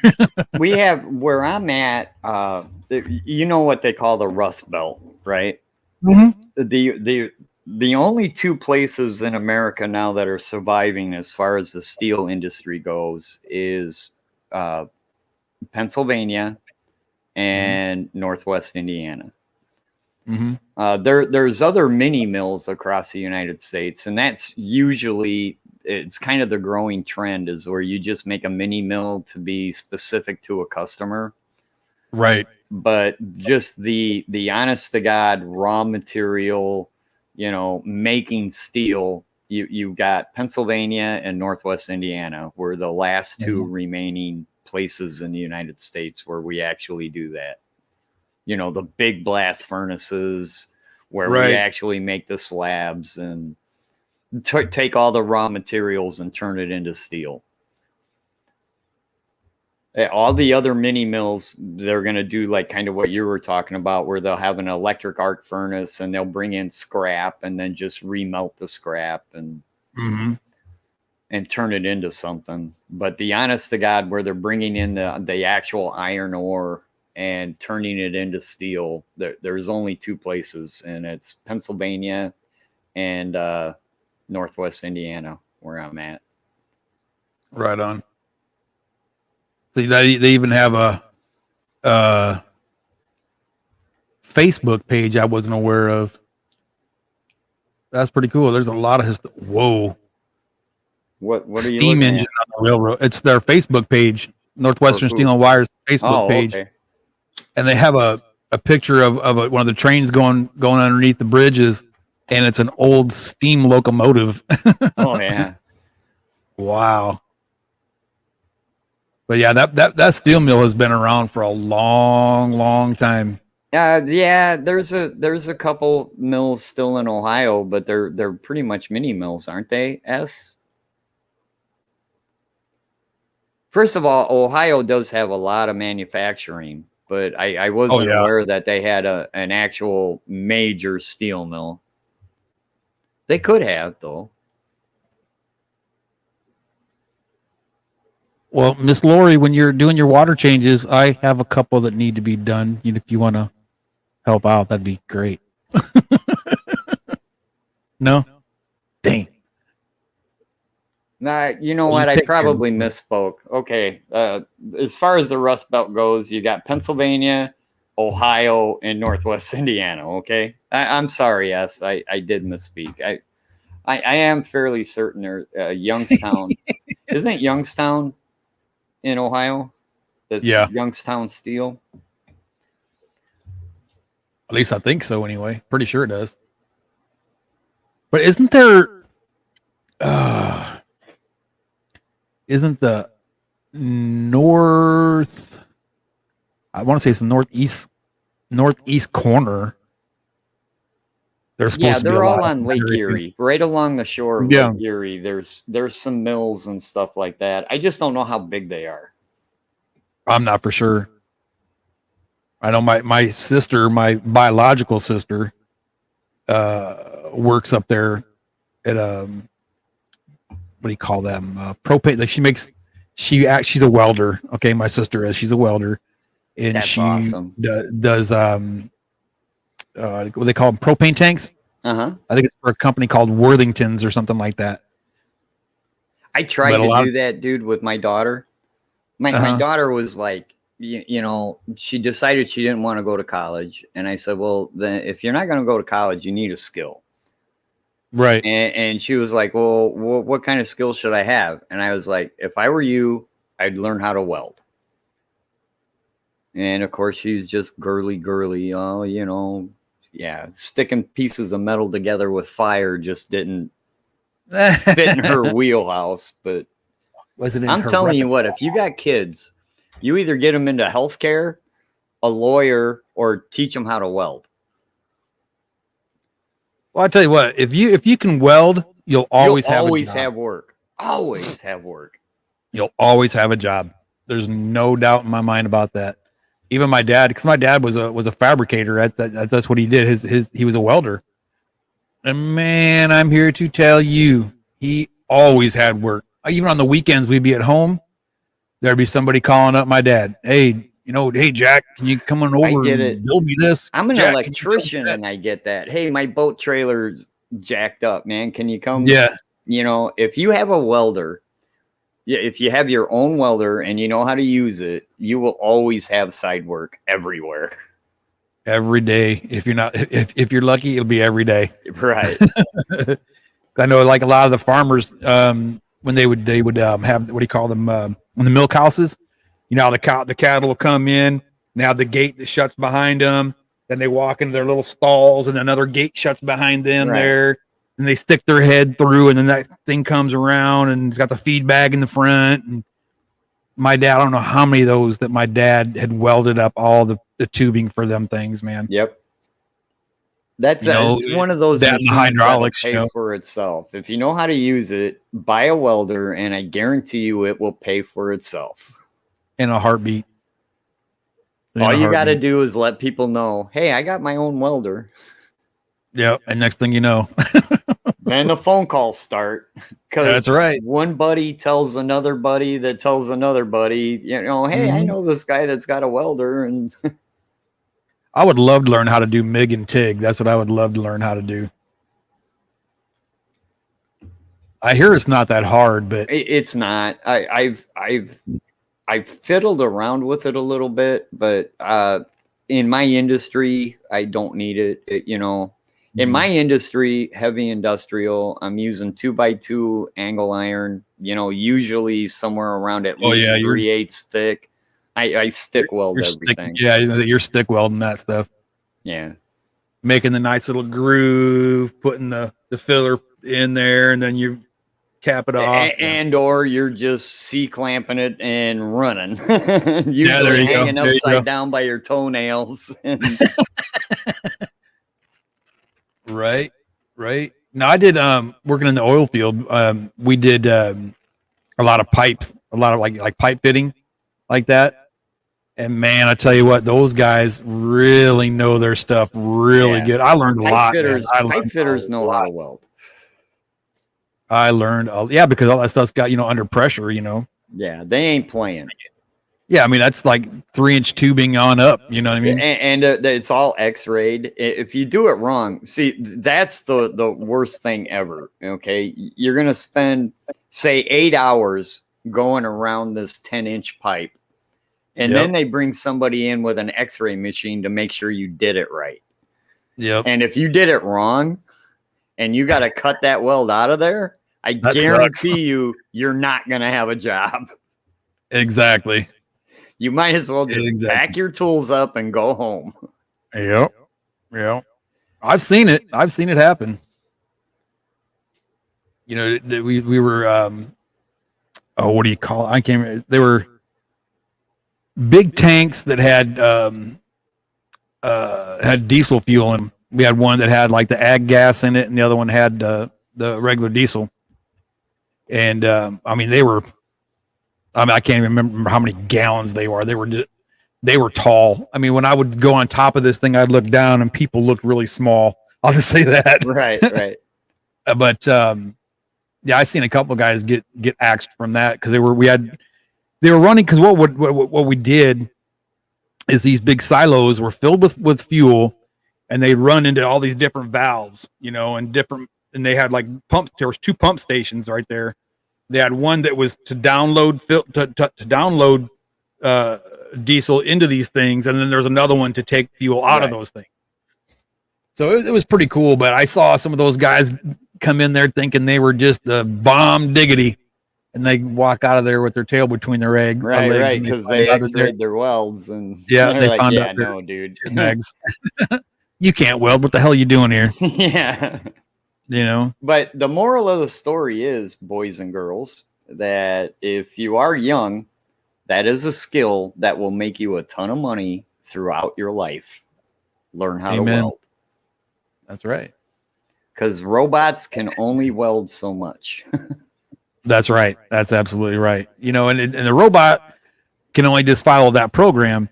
But a human, when you're looking down in there and you're looking down at that bead, and you're seeing something that's not quite right, that robot doesn't have eyes. It can't see that. You can. You don't know how many times I've gotten jobs over other people simply because I can weld. Right. And HVAC. Yeah, HVAC's a good one too.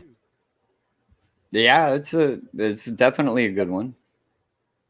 Yeah, you're always going to need heating and AC. Always going to need that. I know when we had our... To be a good HVAC guy, though, you got to know a little bit about everything. You got to know a little bit about plumbing. You got to know a little bit about electricity. You got to know a lot about electricity. And then you got to learn a little bit about fluid dynamics and how things work, as far as, what's pressurized, what's not, Yeah, HVAC guys... that's definitely a trade that you're always going to have work. There's always going to be somebody going, well, my furnace quit.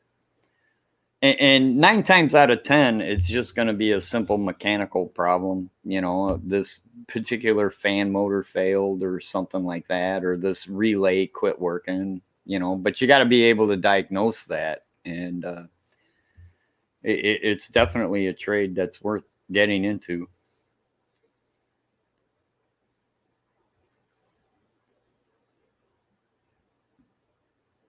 Troubleshooting electric in general can make you a lot of money.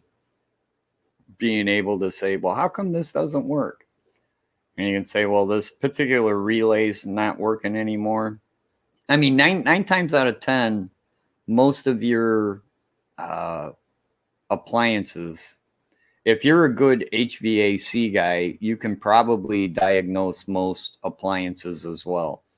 Where you can, my fridge, the freezer's still working, except the fridge part ain't cold. Well, it's probably the fan motor, so you can diagnose.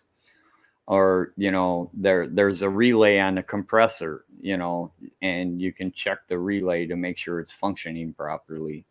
Having that skill you'll have work forever.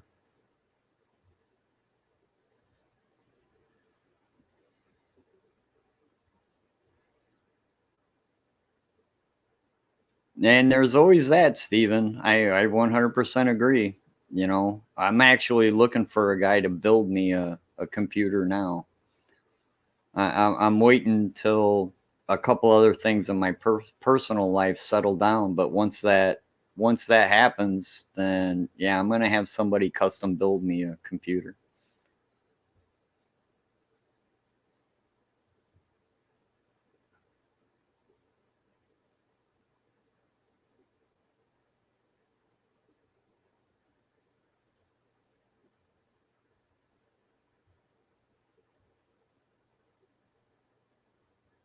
Old Russian dude.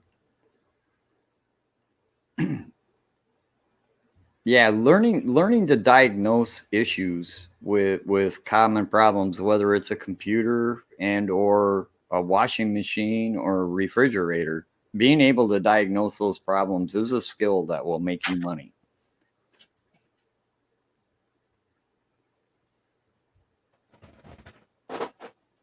So, anyways, boy, did we derail. This conversation got derailed so bad it's not even funny. Ames, hey, where have you been, young lady? I haven't seen you in a couple of days. I'm glad you're doing well, I'm hoping.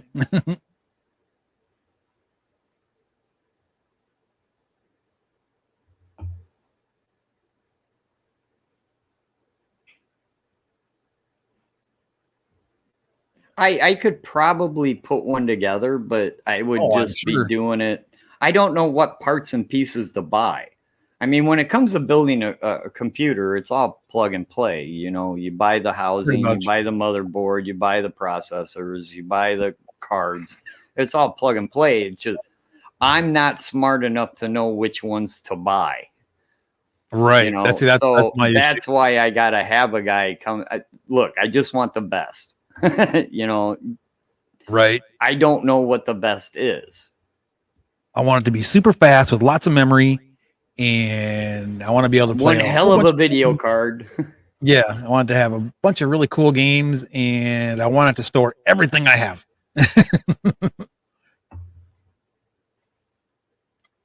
Yeah, and I got a unicorn. I got a unicorn for you too. Right? It's got to have a 10 terabyte, freaking hard drive, so I can keep every game I've ever played.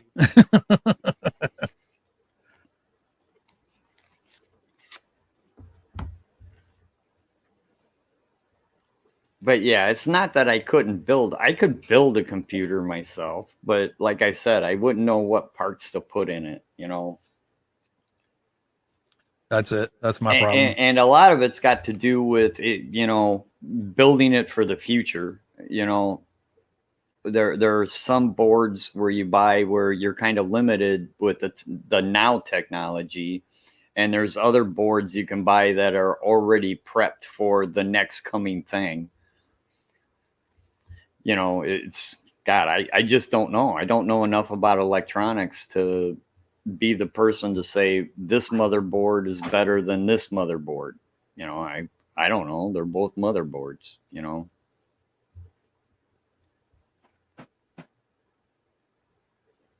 When it comes to in my industry, when I'm troubleshooting, there's a bunch of people all scratching their heads and they go, well, how come this whatever process doesn't work? If it comes down to electronics, I just say this piece is bad, replace it.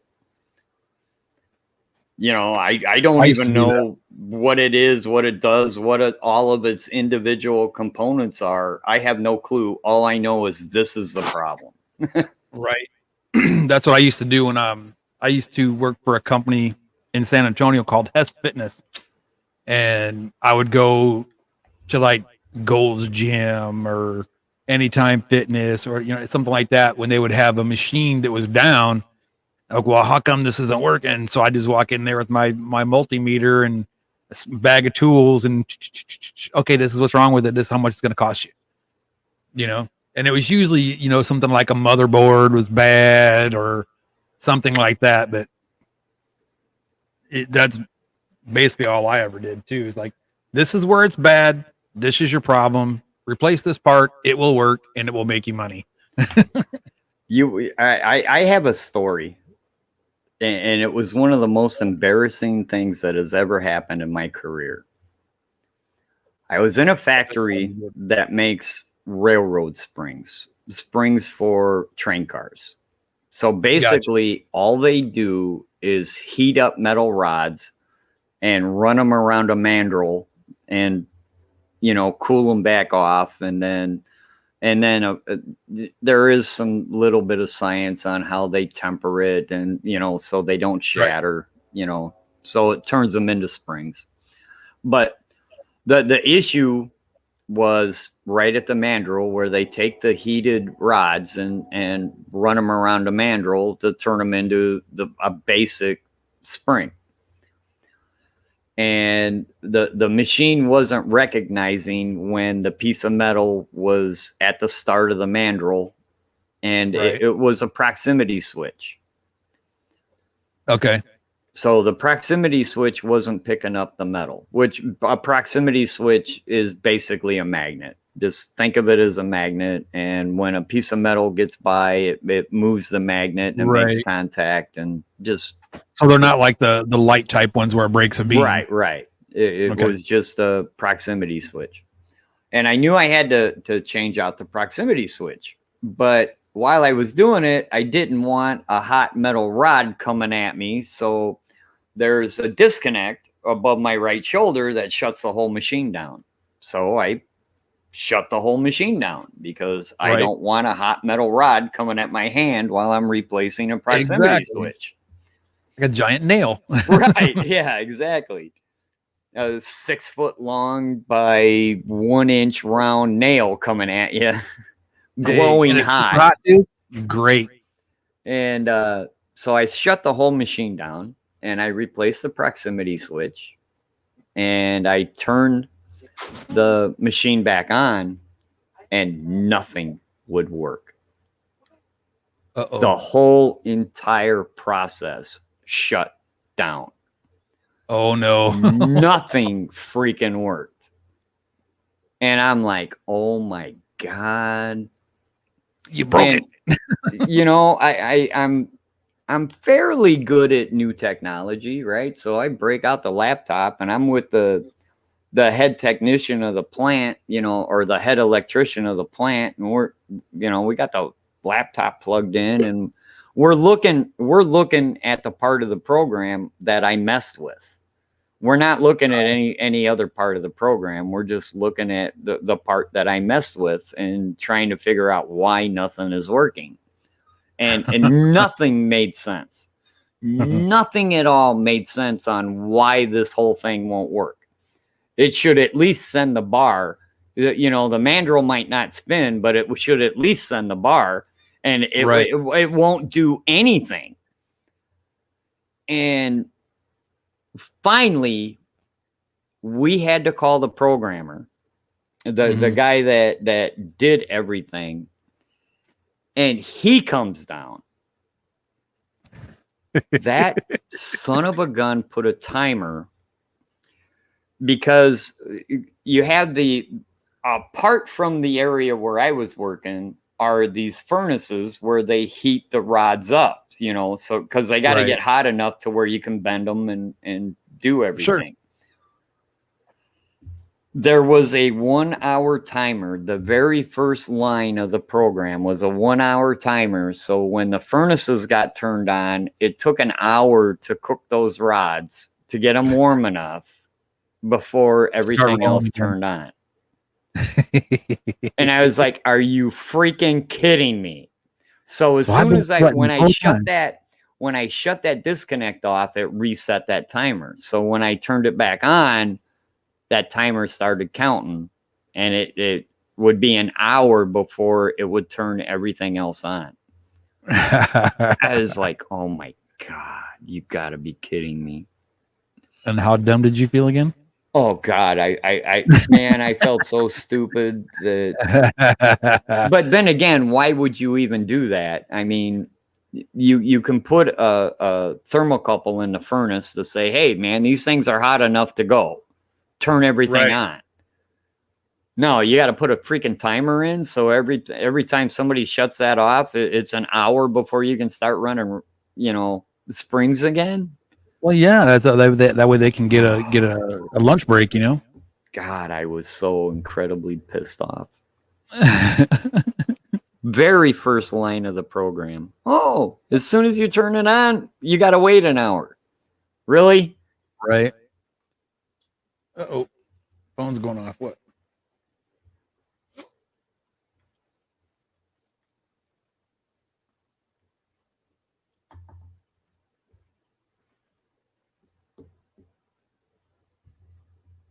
Meanwhile, you got 30 people all looking at you going, what'd you do?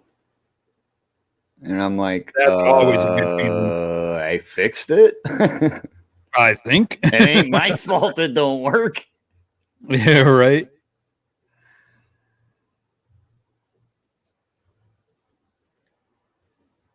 What? 12-year-old boy and a 14-year-old girl broke into a home and found a gun. Uh-oh. That's always nice.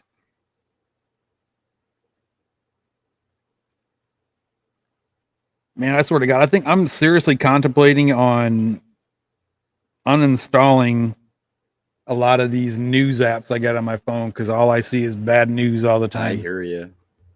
I get it. You know, 12-year-old boy and a 14-year-old girl broke into a house, found a gun, and killed somebody. Ah, man. You know, and the thing of it is that a lot of times stuff like that happens is because somebody was careless and didn't, yeah. It's crazy. I don't know. If somebody, number one, if you break into my house, you got to go through 2 German Shepherds first, which that's not going to be a simple task. Right. After that, if you do get through that, then yeah, there might be a weapon or two that they could come across. I got to be honest. I don't have them all locked up. I don't. My kids are properly trained. That's why. Yeah. I grew up, my dad had a gun cabinet in his bedroom. And number one, I wasn't allowed in that bedroom without mom or dad there. Exactly. Let alone go to the gun cabinet. Thank you. I wasn't even allowed through that door. That's the way it should be. I knew, man, if I ever walked into my mom and dad's bedroom without permission, hey guys, God, the consequences would be severe.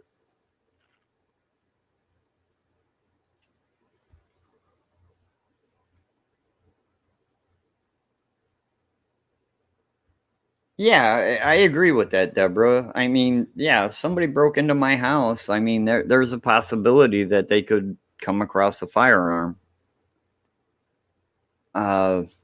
That's kind of not the firearms owner's fault.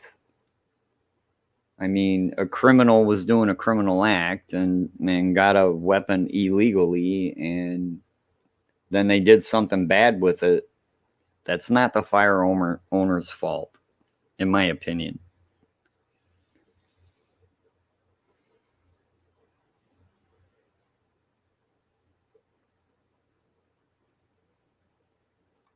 I live in the shadow of Chicago. I mean, crime is a real thing, and I have weapons that are relatively handy if I need them. But like I said, my first line of defense, man, you break into my house, you got to go through 2 German Shepherds. And they're not socialized. I can't have company. When I do have company, I have to put them outside, and they damn near tear the door down trying to get back in. That's my first line of defense. If you get through those 2, then you're going to have to deal with something else. And at least they'll tell me when somebody's trying to break in.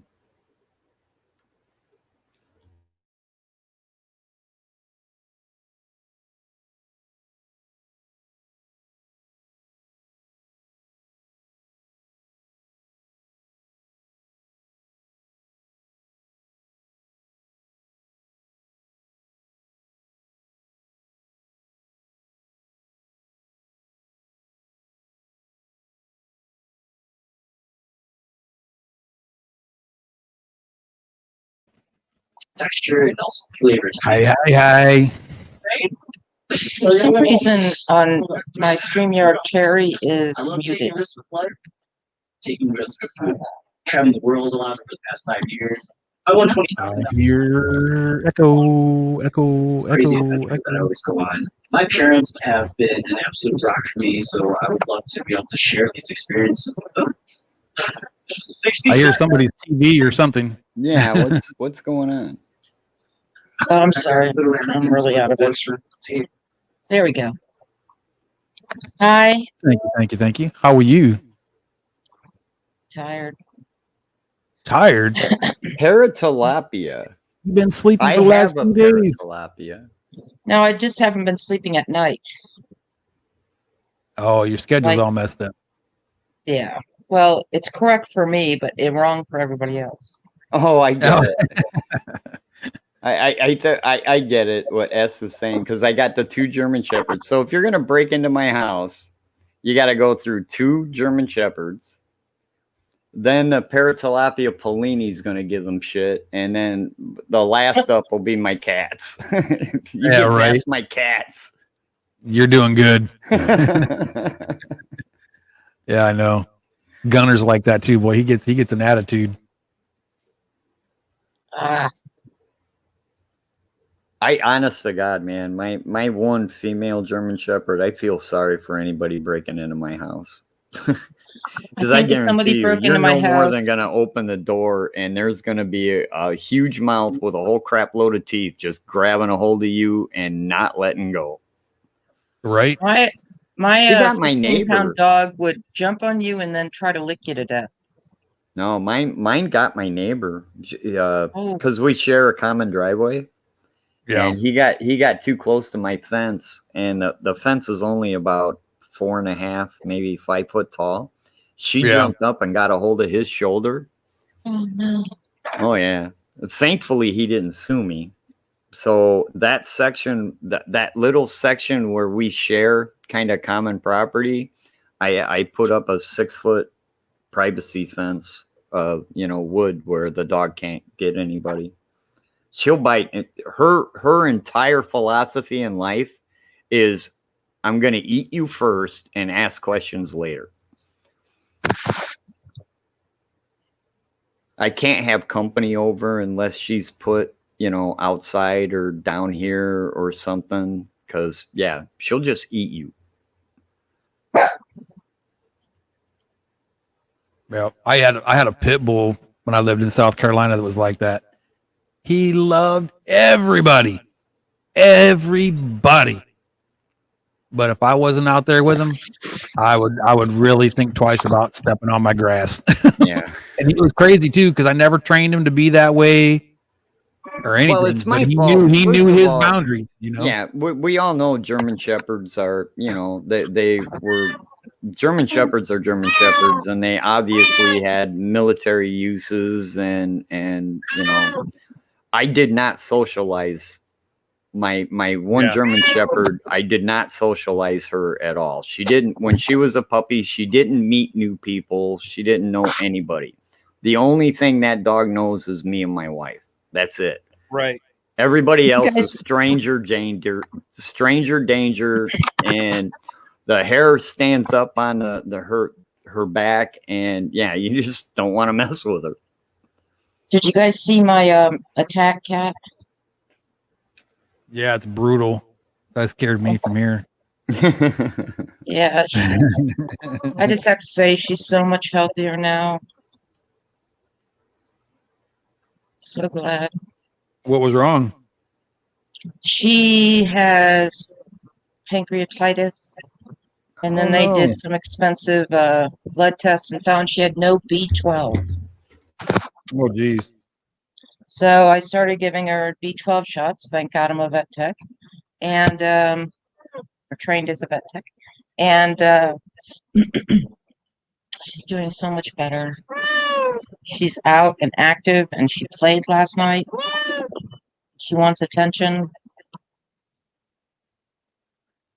You want to see some crazy stuff? Read that headline.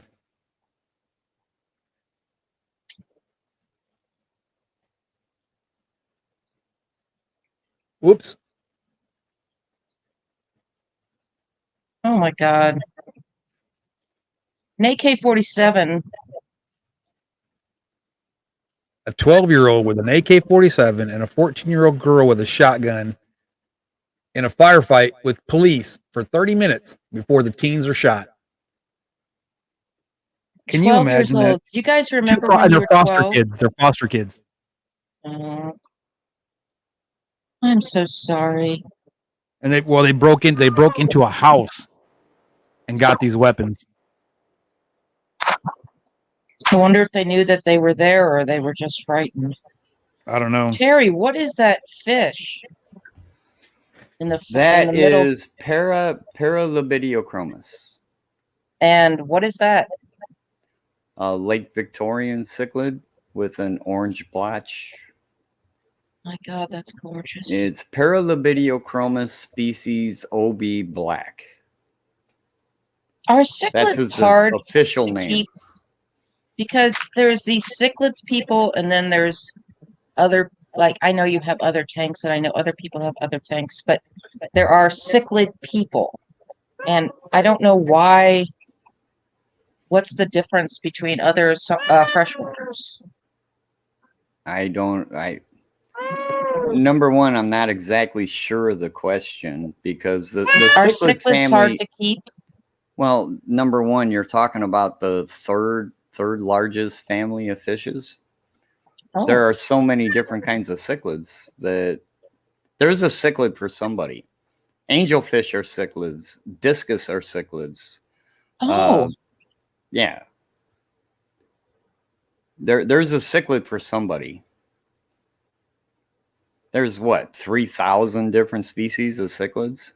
Now, if Manny was here, he would start singing some song.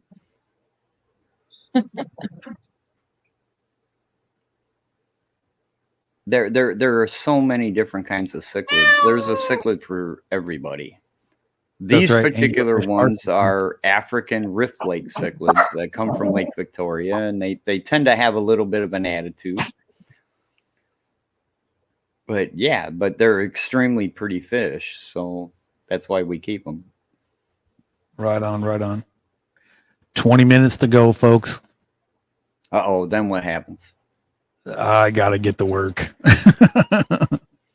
I got to start getting these books over to the storage. Oh, I got you.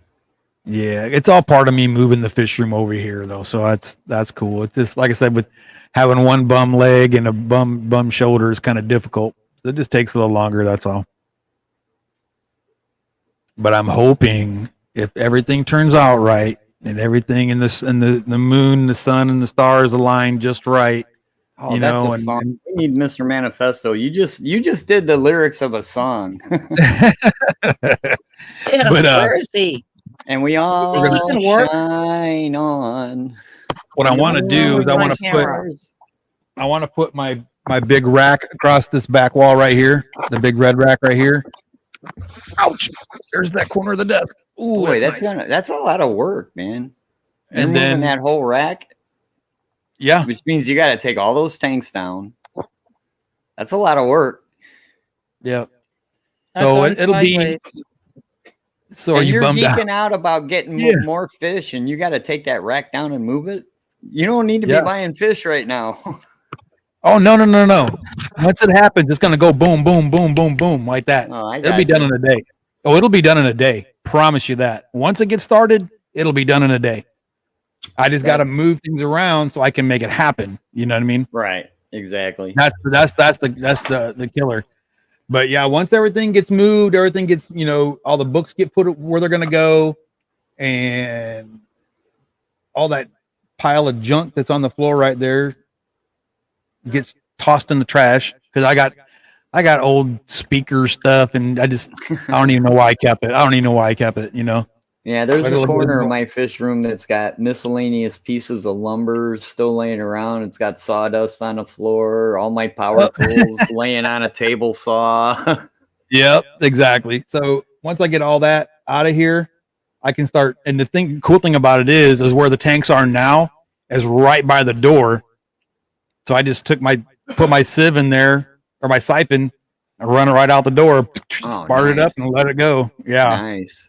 And then once that floor's all cleared up, I can take the tank down, put it on the floor. Take it next And one, put it then- on the floor. I got you. And then when you're done, Rocko. Well, yeah, once I move everything, and then what I'm hoping will happen is from there to that part right there will be the rack, the big red rack, right? And then I want to get one of them, the smaller rack for like my 10 gallons, and put it coming out this way. And then I can take all the 10 gallons, put them on there, and then I'll have a whole bunch of room for more tanks. And you know what then that after means? you're done, Rocco, you ice your shoulder and you ice your knee. Oh no, Aaron's doing all that. I'm not doing it. Who's Aaron? Free labor, right? My stepson. Free Oh, labor. okay, good. I'm going to put him to work. I mean, I'll do majority of it. You know what I mean? But as far as like lifting stuff up like that, I'm going to have him help me with that part. But Good. after that, it'll be a Thank piece goodness. of cake. Piece of cake. Yeah. So I'm hoping I can find a decent You rack. know what, Rocco? You're going to have to close your stream down, dude. Fishy-mon is here. Oh, hell, we got to go. It's He called found hoarding. us. Yeah, we're just going to have to go now. All right, guys. I'll talk to y'all later. You guys. Nothing but love for the fish mine, that's for sure. Fishy lips. Oh. If I didn't give that guy such a hard time, it would mean I didn't like him. Exactly right. Don't I give me do. a hard time. He's a good guy. He's a good guy. I don't take hard times well. I don't. And you know take what's really bad about fishing? The guy's covered in tattoos, man, and that's like really bad. I don't know why. Yeah, I he really does don't want to Cool. fuck with that guy. that. Yeah, I don't know why he does that. Tattoos are bad, okay? it. I only have 8, so I'm apt for another. Did you get those books out to the truck yet? You're working on it? Okay. DD, do you have tats? Well, thank you, Fishy Mon. Coming from you, that means a whole bunch. Hey, Terry, Never mind, how's the there's wife? a joke there. Yeah, I know. I could have gave him a really bad hard time, Yeah, but I'm I just thought gonna leave it alone. I'd show him some love. But I was gonna say, you know what, Fishy Mon, coming from you, that means absolutely nothing. He said it. But I had to Fishy be. Man. I had to be word, honest. man. I had to be honest. It does mean a lot, man. I do appreciate it. Oh man, that's funny. Yeah, Fish is a Mama's good dude. sleeping right now. We had a hard night the night before last, but last night was kind of okay. So I'm just keeping my fingers crossed. Right on, right on. Thank you for asking, though. She's always on my That's clock. actually why I've been able to be down here, is because she's sleeping. That's why every once in a while I go up and check. But yeah, Right on. Well, we got to keep an eye on them. I gotta get. Oh, I know what I was going to tell you guys earlier. For those of you that might have flower horns, I came upon a fish food for flower horns that I have totally found a new respect for. J4 Premium. This stuff, my God, they go crazy for this. I mean, I have like three or four different kinds of flower horn food, and I'll feed it to them because it's supposed to, enhance the nuchal hump and enhance the first red. of all, that whole calling it a nuchal hump, it's not a nuchal hump. It's like a wen on a goldfish. It's flesh. It's not a Right. A nuchal hump is more bony and Yeah, don't they have like from what I've read, they have like the watery type and then they have a hard type. Right. Is it like a coxcomb? Yes. It's exactly what it is called. That, yeah. But this stuff, I mean, I gotta say, I'm really impressed with it. So if you have a flower horn, check out that J4 Premium flower horn fish food. Very impressed with it. J4 Premium. J4. Yep. I've been very, very, very pleased with it. And the guy's out of Chicago, actually. Or the Chicago that's area. Where all the cool kids hang out. Well, yeah. Especially if they're Cubs fans. Of course, you really don't want to drive down to Dan Ryan unless you're fully in body armor and ready to shoot back, because it's getting ugly down here, folks. Yeah, they call it Chirac for a reason. Yeah. If you're gonna drive past the Windy City, but dude, you better be in full body armor. Unfortunately, that's fact. Or don't cut anybody off. Exactly. You're liable to come back with some extra AC holes in your car. That's right. Stone Cold every killer. Day on the news, man. I see it every day. Wake up, another shooting on the Dan Ryan. It's like, really? Yep. And it's getting bad here in San Antonio too. And it's like, holy cow, really? This person got shot in a thing now, man. Yeah. Before you just flip the guy off, Yeah, But like here in San Antonio, it's like, two females were leaving, such and such a bar at 2:00 in the morning, and they were met with a hail of gunfire. Hello? And it's the same story over and over and over every day. 2 or 3 people, I gotta go, ladies and gentlemen. Love y'all. Bye. Peace, love, and be well. Thank you. I don't know if it was the military that taught me it or my parents before when I got my first firearm. But I got my first firearm when I was like 7, and I got it immediately taken away. I mean, immediately. What'd you do? Well, we went dove hunting. That's when they gave it to me. It wasn't my birthday or anything. It was the beginning of dove hunting season, and my dad gave me a 410 shotgun. Mm-hmm. And we were going to go dove hunting, and I'm all excited. I'm 7 freaking years old, and I got my own gun, man. I'm like, going to go kill some stuff. Yeah, I'm going to go kill some birds.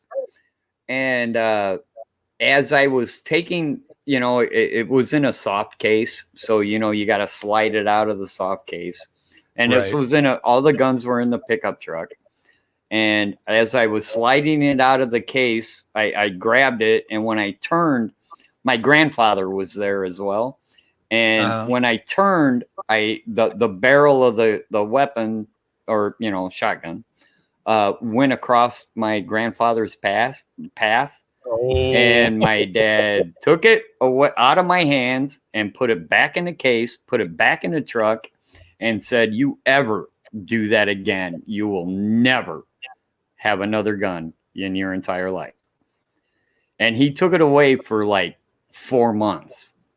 Yeah. And you want to see a broken-hearted 7-year-old that was super excited about his first hunt, and now he can't hunt? Dude, I was crying, man. Oh yeah. But he taught me a lesson, He did. He taught me a lesson, Sure. You always know where the barrel of that weapon is. You have to be cognizant of that all the time. And it doesn't All matter done. whether you know it's unloaded or not. You do not point a barrel at a person unless you want to kill That's them. right. That's right. And That's he right. taught me that lesson right off the get-go. Well, I thought the way I got taught that same lesson. I'm glad I never got my guns taken away from me though. But I think I've told you before that my dad was a drill sergeant right after World War II. Okay, and That's when they were real drill sergeants. That's back Right, when they that's- could really mess with you. Oh yeah, well, that alludes to the part of the story. Now, back in the day, your spouse could come out to the rifle range where you were out, zeroing your weapon or qualifying, whatever the case may be. Oh my God, Okay. would that mess me up so bad? Exactly. So my mother goes out there to visit my dad. Now I wasn't even a twinkle in my daddy's eye at that point. Okay. But my mom was telling me about this. She went out there to go see my dad, and my dad turned around to wave at my mom. He turned around to watch keep an eye on the firing line, and this soldier turned around with a gun in his hand, like this, right at my dad. Oh, I'm My sure he mom- got his butt kicked. My mom said she never saw somebody take a boot to the head in her life until that day. Because you remember, he's down in a foxhole. Right. My dad was up on top. Dad just turned around and kicked him Yeah. right in the head. That weapon stays that way. Right. So I learned from that point on, never, ever, ever point the gun. More importantly, at your dad, but don't ever point that gun at anybody. And I learned right from that point. I never got chewed out for it. But I tell you, that was a good story for me. I was like, Dad kicked somebody in the head. Oh my God. Okay, I'll make sure this is pointed way away from him, especially. Right. But No, it's some people say, well, my dad was cruel for doing what he did, because I was really excited about my first hunt, but he taught me a lesson, man. amen. And that's all part of life. I mean, some people think of it is you have to learn from your mistakes. That's how we all learn. That's just human nature. We learn from our mistakes. You know what I mean? And you have to know that there's consequences for your mistakes as well. Exactly. And that's like, I was telling my son the other day, he's like, oh, I don't know how to do it. And he just said, to heck with it. He's done. It's like, no. That's not how you do it, boy. I said, do you think Elon Musk learned how to make a Tesla and be a billionaire just by because giving up. he knew automatically how to do it? No, he learned how all those things work from making mistakes and how to get around that mistake and how to fix that mistake and how to make that mistake work.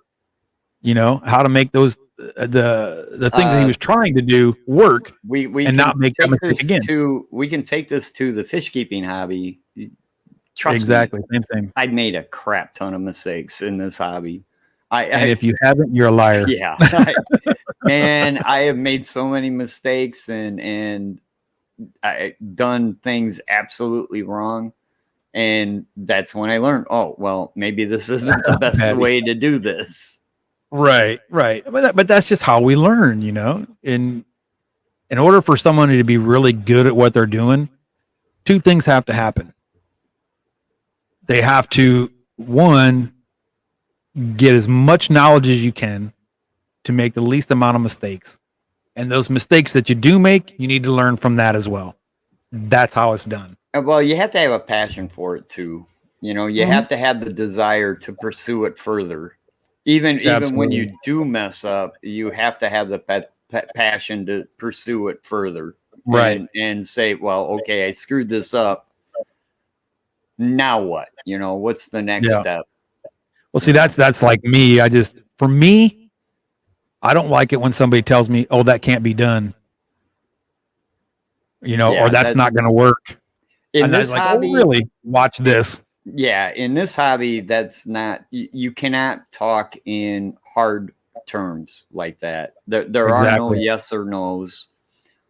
I mean, there's a couple yes or no's, but not very many. Right. Well, I mean, and that's just, it's kind of like people. People are all different. People have different attitudes. People have different desires. And it's the same thing with fish. They're a living organism, or living animal or whatever.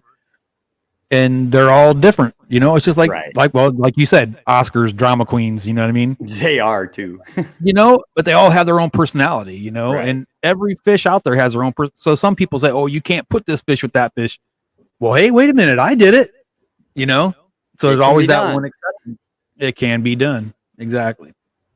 And I do apologize. Patty doesn't like it when I call fish keeping a hobby. It's just a term I use. I don't mean any disrespect to fish keepers. It's just a word I use. I gotta train myself to say, instead of the hobby, I should say fish keeping.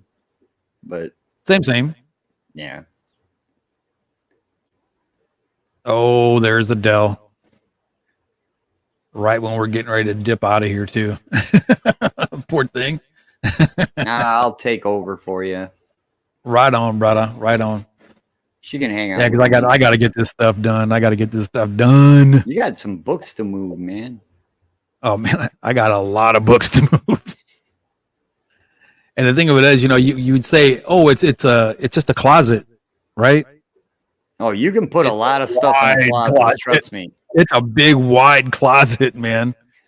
You take your life into your hands. There's a closet in my den. You too, Adele. You too. And you take your life into your hands if you open that door. Yep. You're going to get killed by musky lures and God only knows what else. Right. Yeah, I mean, I got stuff in there. I got a printer in there. I'm not even sure if it works anymore. That's why it's going to go in file 13. That's where it's going. I mean, I got all those. She's got all her books in there. I got a couple sets of speakers in there. I got some reptile heat mats in there. I got plant and grow lights in there. I've been looking on Craigslist to get an actual pair of stereo, 8-ohm stereo speakers and a preamp. Or not a preamp, but an amp. Gotcha. So I can play some of my vinyl. I've got a turntable, but it's an old school turntable. And sure. I need a amp and some speakers to go with it. Right on. Play some vinyl, man. Oh, yeah. I want to hear that snap, crackle, and pop, man. Right on. Robert, what's okay? Did I miss something? What did I miss? El Lurco.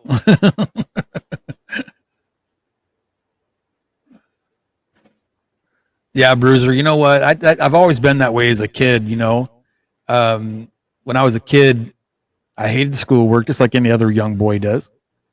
And my thing was I loved motorcycles and I loved BMX bicycles and I loved freestyle BMX. Well, everybody said, "Oh, you'll never make money at being a freestyler. You'll never make money doing that." I was like, "Oh yeah, watch this." And I didn't make a bunch, but I was 14, 15 years old. I don't want to say sponsored by GT, but I guess co-sponsored by GT, I guess you'd call it. I got a frame and fork from GT every year for 4 years. No. And I would go around the Northern Illinois area. Yeah, I would go around Northern Illinois and do freestyle shows in the summer. When I was a kid, all I wanted to do was fish. And my old man was like, well, you're never going to make money at fishing. So once I finally got my first bass boat, the first tournament I ever won. Oh, yeah. I sent the check, the canceled check, or a copy of the check. I sent it to my old man. Oh, way cool. I was like, yeah, tell me I'm not going to make money fishing. Watch this. Right? Watch this. I know my dad, because my dad grew up on the Mississippi River, and it's a small town called Savannah, Illinois. And it used to be the duck hunting capital of the United States. at one time. And man, I seen some of the pictures. My dad was actually like a, what do you call him? A guide on the river back Oh, no there. And kidding. he would take people out. Yeah. He would take people out to duck hunt. And, they showed, oh, Mr. Manifesto, I didn't see you back there, buddy, till just now. But, he would There he take people is. out. He would take people out to hunt. And I seen pictures that my grandmother had of their backyard. And it was just like plastered with ducks. I mean, and they had them all lined up real nice, you know, Right. like dress right dress kind of thing, you know. And there were ducks, and this is obviously before there were limits, but huge. What, son? Did you check the mail by chance? Could you please? But yeah, it was just really cool, you know. And you know, he's one of those kids. You ever seen like those little statues or little figurines with a little boy with his straw hat down and his bib overalls, leaned up against a tree. He's got a little string tied to his toe to a Coke bottle. Yeah. That was my dad. my grandpa told me when I was a kid how my dad would skip school and go down the river in these little sloughs, and he'd find my dad down there sleeping up against a tree with the Coke bottle tied to his toe. I was like, what, for real? You know, and then I was the one that got in trouble for skipping school to go fishing. Right. Well, I see Mr. Manifesto's back from his hard day of work of watching other people do stuff. Yep. Right on. Such a difficult day. And the only reason I 3 say hours it of is because I'm driving. jealous. I really should have rethought my skill set. Right? I did have to drive 3 hours today, so that kind of sucked. But Oh, man. well, an hour and a half each way. Holy cow! Yeah, I will man, oh, say man. this though.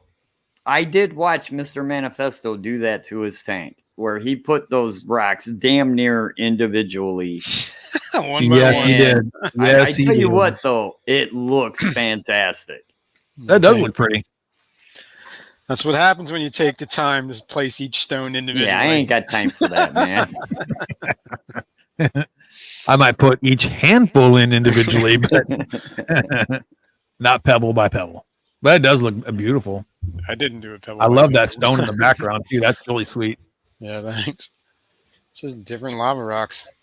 Oh yeah, I gotta make Mr. Manifesto jealous and show him my new rocks. I got more green rock. Nice. I gotta put them in a tank somewhere so you can see them. Yeah, hang on one second. I'm going to AFK. I got to grab a drink. It's Miller time. Yeah, after that hard day of watching other Hard day people of do working, man. stuff. Got to crack. Miller time.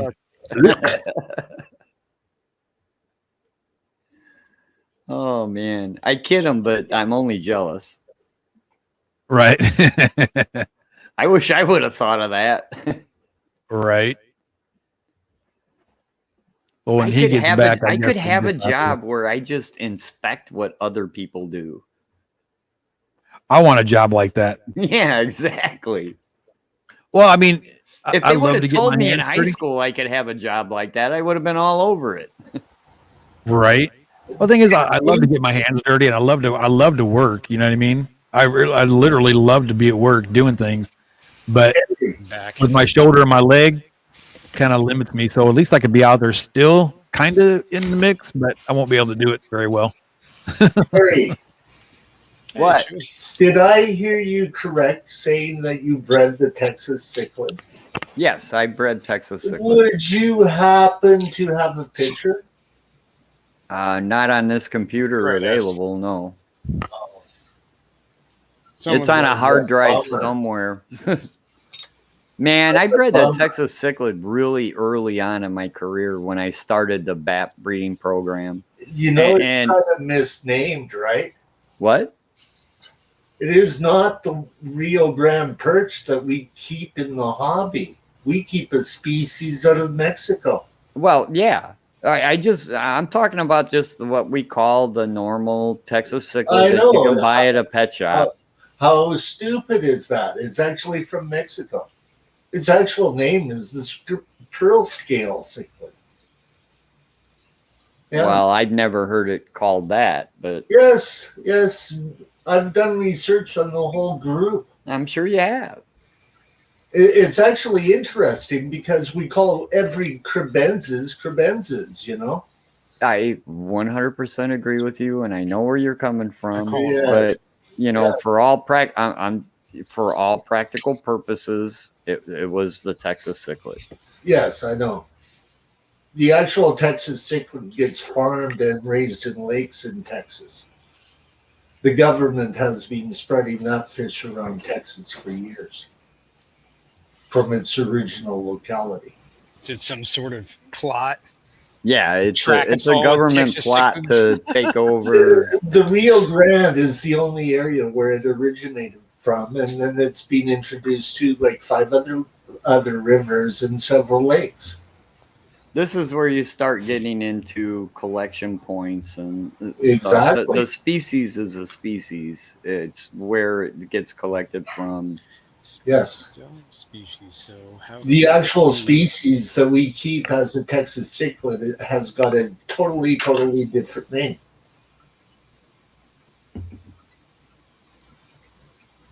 I don't know. I haven't done the research, but I'm sure you have. Yes. It's called carpinti, and it's from the eastern side of Mexico. It sort of goes along with the pupfishes that are endangered that the U.S. people cannot keep. I'm on a Mexican radio. He's always got to make a song out of the day. No, that's a real That's song, good. man. That's good. I I'm like on a Mexican radio. Whoa. Yeah. I'm on a wavelength. All right. From home. Next subject. Checking my fish out. I had another Gertrude die last night. Oh, no way. Really? Yeah, and I'm down to 3. I don't know what's up. Don't know what's up. That sucks, Parameters are man. fine. Sorry to hear. Yeah, I know. We'll see. I was watching what was it, Alex Secret History Living in Your Aquarium yesterday, and he was actually talking about that, how they're pretty sturdy fish once they're established, but like, you know. Yeah, but they can be a little bit delicate when you're first introducing them. Yeah, moving around, whatever, shipping, changing waters, whatever. And what fish is that? The Gertrudes. His little rainbows. Yeah, had another one die. Down to 3. No. No, well, it happens. Some These are the fish risks you just take. don't ship well. Yeah. Oh, you're I was right. thinking- Absolutely. Thinking about getting another batch of them too, just to kind of beef up some numbers. Yeah. I know my daughter wanted me to ship her some angelfish. I'm like, girl, my angels are too big to be shipped. 'Cause I was going to give her a bunch of them, you know, a while back ago, you know, and now she's like, well, I can take those angelfish now. And I'm like, honey, they're too big to ship Yeah, now. yeah. You know how much it'd be for me to ship them to you? Yeah. You know how much water I got to put in this box to ship them? Yeah. So I told her, I said, let me finagle around and see if I can't find you some. I'll hook her up. Maybe if I got to go buy some, I guess I'll go buy some for her. But Was it? I know Aquaballs was showing us his angels the one day, but somebody else was showing us angels too. yeah, And they were the blue ones that have Right. that pale blue on them. Who the heck was that? Yep. Is that on Jess's stream? I think it was. I Was can't Jay remember. Oliver? No. Does Jay Oliver do angels? I think it was Jay Oliver, as a matter of fact. Yeah. Okay. But yeah, Yeah. she wants some angelfish, and she's like, well, I don't know what to put in the tank with them, and this, that, and the other. And I said, honey, you let me know what you want, and then we'll go from there. You just put angels in the food tank when you don't have to put anything on. Yeah. I mean, there's fish you can put in there, but when you're talking angels, that's going to be kind of like your centerpiece fish. You know what I mean? At that point, Yeah, exactly. you really don't want to put too many crazy okay, things Jay in Oliver. there. All right, it was. All right. That's what I thought. For some reason, I just thought it was Jay Oliver did guppies. But no. Definitely cool fish, man. That's kind of I want. Oh yeah, That blue in them. Oh my god, that was incredible. yeah, they're gorgeous. They're gorgeous. And the wife keeps saying, "Are we gonna do angels again? Are you gonna do angels?" Because the last time I did angels, she really liked them. And then I got Yeah. that black ghost knife and put it in the tank. And the next morning, the angels had no eyes. Oh no, She was not happy. that's crazy. It ate the Yeah. eyes out of your fish. Yep. And it ate a couple fish too, like the smaller like tetras or whatever. Wow. I guess they're like, well, they're first of all, they're nocturnal ambush predators. So, I mean, it does Yeah. make sense. Yeah. And most of them are wild caught, from what I understand. So he was probably Right. starving. I know we went into San Antonio the other day. They had one. It's almost, I'd say, it's probably 8-9 inches long. Nice. I got And I saw that, and my little boy's like, "Look, yeah. I miss I him. want He was one." cool. I said, "Yeah. Do you got a tank to put it in? Because you're not putting it in any of my fish." Yeah, you know, 2 feet, no big deal. Yeah, that's a new type of angelfish that they're coming out with now. They're breeding them with no eyes in them. You just stick them in the tank with the clown or a knife fish, and next day you'll have no-eyed angels. Although a tank of blind cave tetras and that ghost knife would work out. Right, there you go. No eyes to peck.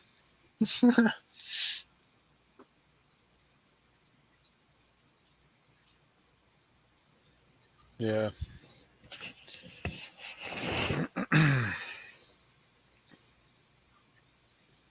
Pearl scale cichlid.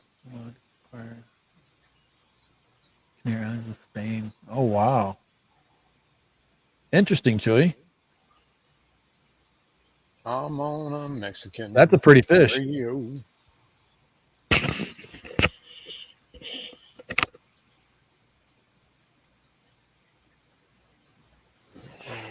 Yeah. Trying this new lighting schedule out on this bottom tanks. Excuse me. Now you said I should start seeing some kind of color change in the water in this brine shrimp hatchery thing. What? Because I'm not seeing anything. I just see little eggs swimming around, flopping around in there. I'm not seeing nothing different. Yeah, I mean the eggs you'll begin to be able to it'll turn like a light like I guess the color change you're talking about is them hatching. And you'll be able to see little baby brine shrimp and eggs floating around at some point. You'll see like black dots and tanner looking stuff.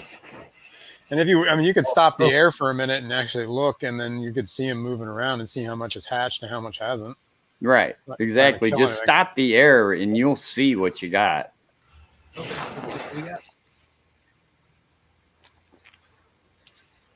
I forgot to plug my heater in yesterday, so my brine shrimps weren't even hatched. I wanted to go feed them at like whatever it was, like 30 hours, and majority of them weren't even hatched yet. I'm like, oh god. I'm like, all right, I guess this is one of those 2-day batches. That's why I do I heat the room. You know, if the room's right around 80, then I don't even have to worry about heating anything. No, it's weird is my garage has like no power except for like the light. So I got to run an extension cord, and I unplugged the heater for the brine shrimp to plug in the extension cord. And Robert's right. You can honestly tell the difference of color. You know how the grayish color, you know, that brine shrimp eggs are? You know, they're kind of grayish. I don't know what other color. Mine are like a tannish color. Yeah, tan gray. Once they hatch, you'll see a bright orange. The whole hatchery will look bright orange. Okay. So nothing's happening yet then. How long has it been? Not even 24 hours yet. Yeah, they'll be soon though. Is there a heater in there or just room temp? Just room temp, yeah. Yeah, it'll probably be anywhere up to 30 some hours. Yeah, that's what I was thinking too. All right. I do apologize, but I'm gonna have to go, and I'm not going to be doing a stream afterwards. Mama's awake, and I promised to take her outside, so we're gonna go do some outdoor stuff. Right on, man. Basically means I'm gonna clean up dog poop. Is what that actually means. I got 2 big German shepherds, man, and yeah, and a small backyard. So And a pooper scooper. oh yeah, I'm gonna be doing a lot of that. Anyways, Rocko, always nice talking with you, Mr. Manifesto, dude. Anytime. Chewy, dude, love you. I love the way you keep me honest. You know, you definitely know your crap. Right on, right on. So yeah. Anyways, and by the way, Rocko, you're the best. No, you're the best. Love you guys. See you later. Hey, take care, I'm brother. out. Love you too, man. Be good, man. Have a good one, man. Bum, bum. And then there were 3. That's right. But yeah, I think I'm gonna end this one. I said I was gonna end it at 2:00, but I guess we'll end it at 2:30. So I still got like 12 minutes yet. I gotta help my boy. He's out there struggling getting all that stuff put in there. So Rocko, thanks, Robert. Appreciate it, buddy. I want you to compare that picture of that green Texas to a red Texas that was a man-made strain, and that's where that flowering comes from. That's the flower in flower horn. Gotcha. Okay. That's where it's getting the red coloration from. Then I'm assuming it comes from that group of fish. And those are the Comfa, though, right? Yeah, the Comfa. Okay. Okay, like the ones that have got that type of marking. Okay. They've slowly added in other Central Americans. The Comfa was the first flower horns. Gotcha. Okay. And so they're also the largest of the bunch too, right? Exactly, because of the cross body. The Midas. It's a Right. cross between the Midas and the red Texas. That is simple flower horn genetics. Right. Okay, this is what the people in Australia find. Okay, we can cross this with this, right? Right. Okay, so it's sort of like the building blocks, right? And it's got to do with the grade of the red Texas more so than the grade of the Midas. Like there are various different types of grades of red Texas. Right. Okay, so the guys who have done really, really well have developed a really sharp red Texas cichlid to key their breeding programs. Gotcha. Okay. Like I do learn a little bit about flower horns without keeping them. Right? Like I'm learning as I go, that's for sure. I'll ask questions, and if you've got people involved in it, you begin to learn things, right? Right. Thanks, Robert. Appreciate you, buddy. That was the key to the development of the camphor. Right on. Fish. Now, it's called the blue. Is it called the blue tie? Is that what it's called? My favorite is the blue tie, and that is not a Comfa, though, correct? That's more of a short body, correct? Not a Comfa, and I don't know what's involved in it. That's more of a short body. David wouldn't tell me because it was the new hot strain, and he wouldn't tell me nothing. Right. Okay? But he gave me an idea of simple flower horn breeding. Okay? You take a Texas cichlid and cross it with a Midas. Now, if you do that with the wild type, would the flowering be green? In the Comfa, it's red. Take care, girl. Yeah, that would be what I'm saying. absolutely. Right. That would be very interesting. Yeah. Yeah. Makes me think. Okay. No, that is where he would go. I'm not going to tell you. You figure it out. If you want Right. to know that, you breed it. I hear you, Robert. I hear you. I'm feeling it too, to be honest with you.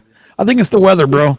It is the weather, man. Honestly, I'm feeling like I have no energy, man. And I drank 3 cups of coffee and I have no energy. yeah. Man. But generally, the only time that I really get upset is when I know things are going to hybridize, and that is the only comment that I will make involving people keeping fish with other fish. Right. You got to be careful of that. You got to be very cognizant of that. Right. So that is where I will say, no, you shouldn't do that because there is a risk of hybridization. Right. Yeah. Yeah. And a lot of times the hybrid fry or deformed or just weird stuff, and it doesn't always turn out to be a good thing. Right. So And to me, I'm not really too willing to take that risk. Although I do have hybrid fish, but they're already hybrid fish. They're not something that I created. You know what I mean? well, yeah, exactly. A lot of your peacocks that are sold in stores are hybrids, Mm-hmm. right? Yeah. Mm-hmm. Well, like what is what's it called? One of my favorite ones too. I think it's called a strawberry. Yep. Yeah, those are really pretty, but I know it's a hybrid fish. Right. I like the Cantonese myself, and it's an endangered species. So Mm-hmm. I realize that all the females look the same, and that is like the risk in the hobby for that species. Okay? You got to keep certain bloodlines free of hybridization, or else Hey, you Chewy, lose the did you read what Robert said? Did you read what Robert said to you, Chewy? He's instigating. Yeah, right. Hey, already, it don't bother me. They've already been done. Guppies is sort of like a free for all. It's not as Anymore. though. Yeah, that's where we see the issues that are developing, and we're trying to protect the other fish. Like Yeah. guppies being sold as endlers and endlers being sold as guppies. Like Terry said, it's really, really tough to get really true endlers, like wild type endlers, that Right. are totally wild. Right. Wow, I just checked my page. 51 more subscribers until my next giveaway. Awesome. Yeah, way cool, man. I don't know what I'm going to give away this time, though. I got to come up with something good. But if you want to do that, Robert, go for it. Like a Mom Guppy's stock is actually pretty good stock, and those endlers are pretty good stock that you have too. So if you want to try an N-type endler, go ahead and do it. It's been going on a long time in the hobby. It'd be different. Yeah. I'd try it. I tried the swordtail that Mob Guppy has crossed to that endler. For sure I would. I already know that the endler's already got it, and there's lots of swordtail guppies that Peter has. So go for it.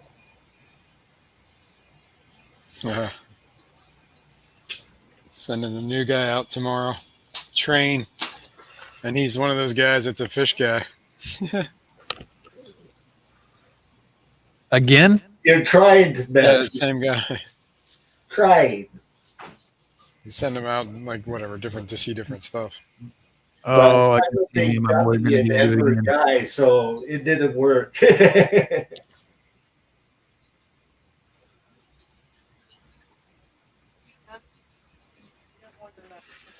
that. Roger that. Bam. Cool.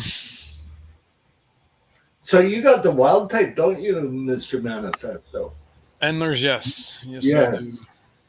2 tanks of them. That's great. I had the same back in the 90s. Oh, yeah. I No, I love like those, man. Yeah, I think Oh, they're they cool. look like wild guppies, but with lime green on them. Very cool. Yeah, there's definitely the lime green. I was actually tempted to, maybe if I was going to do a breeding project, I'd maybe just start doing something with them and see.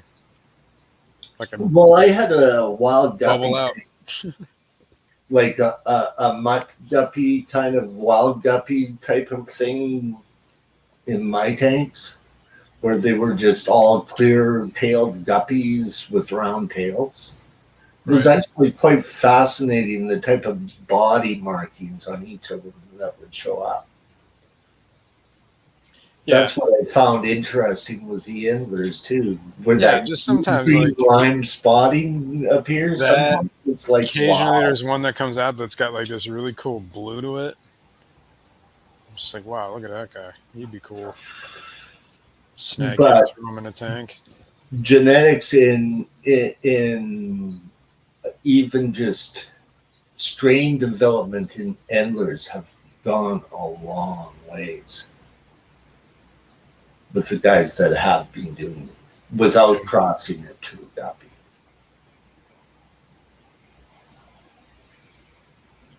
I need more than one quarantine tank.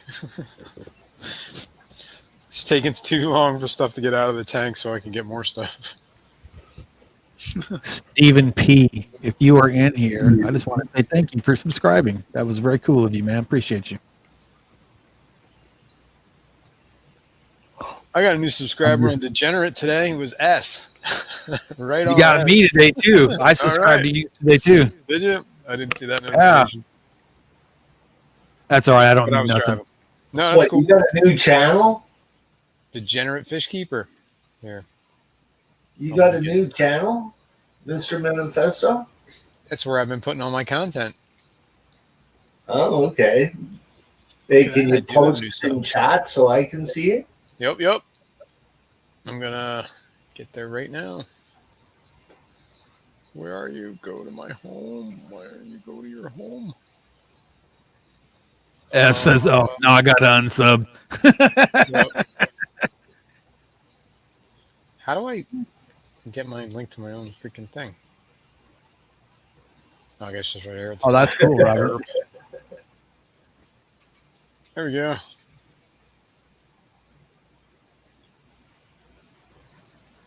I only have 2 videos, but I am working on another one. Come out today.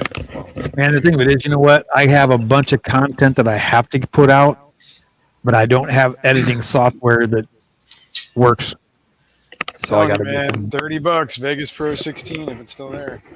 It's a lot to wrap your mind around, but it is a full-on professional video editing software. Yeah. Yeah, like there's a lot to it. A lot to it. But see, that's why I like the Corel one that I was using, because it had like music that came with it, all kinds of stuff, you know. Yeah, it doesn't. Well, how much is it for the version of that? I'm sure there's somewhere. $100. Like, so I think sometimes it'll come up for sale for $79, but it's usually $100. And it's, what's it called? Corel video something. Oh man, I knew you're gonna make me look, huh? I know, because I might actually. Let me check out this Humble Bundle, man, because there was a bunch of Corel stuff I bought like a while ago. On Humble Corel Video Studio 2021 purchases. Alphabetical. Yeah, Corel. All right, this came with. After this is mostly like I think photo editing. Yeah. Shot Pro, Aftershot Standard, Coral Painter, Coral Graphics Suite. All these brush packs. Yeah, this is like a Curl CAD. That's what I bought it for. Was Curl CAD.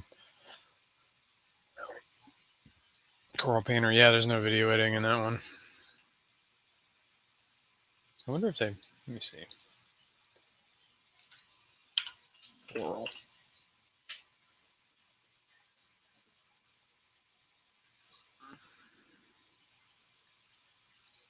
I don't want genre, or I don't want like video games.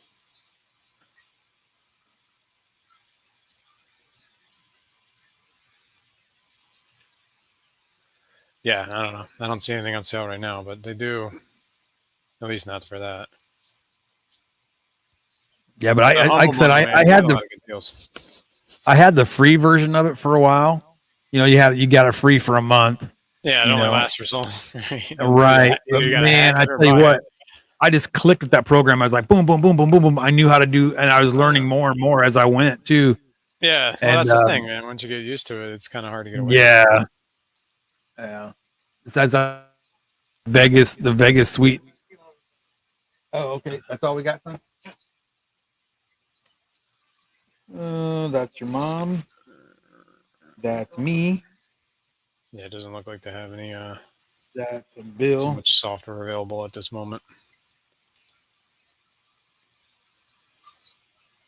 I already have a credit card with y'all. I don't need another one. Credit cards are not your friend, okay? Yeah, really. I saw Movie Studio 16. What the heck?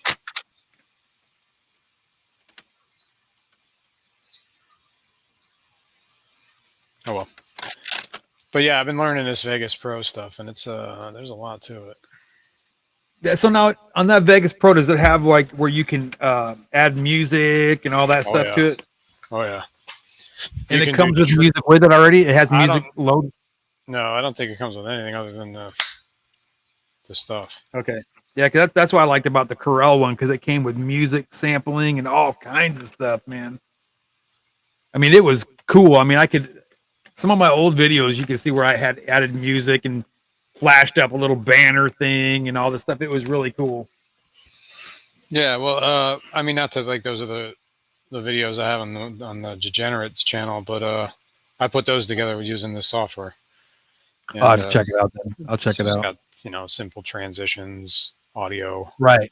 Some whatever cards that come up to say, yeah, California Blackworm, blah blah blah. Right. Yeah, that's all I want to be able to do all that stuff. Cause like I said, I got. Yeah, you just got to get something that works, man. Something you're good. 1, 2, 3,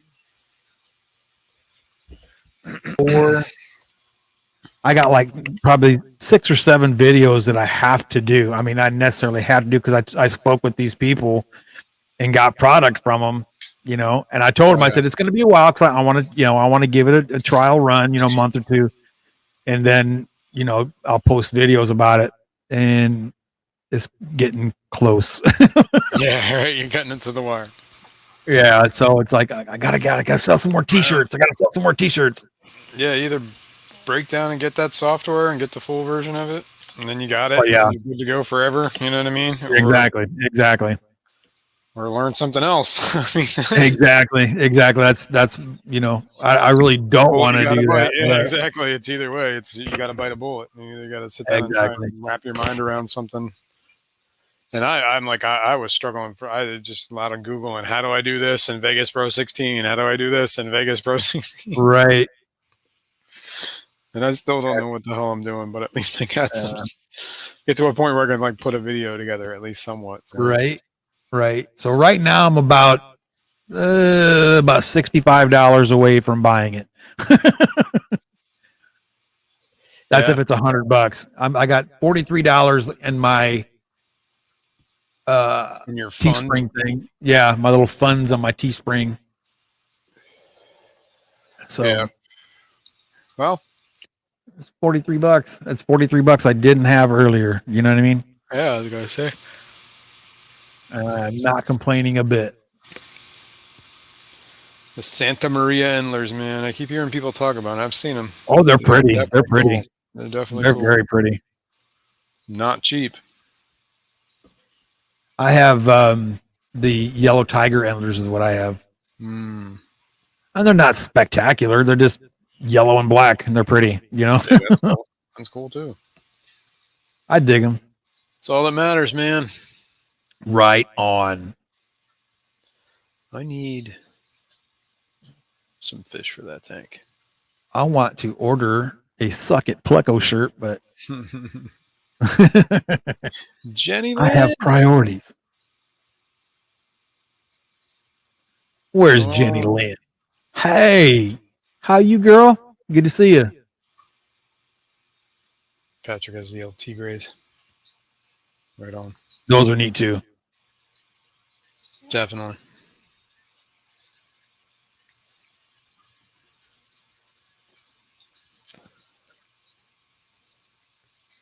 How long do you keep your fish in quarantine, if you quarantine at all?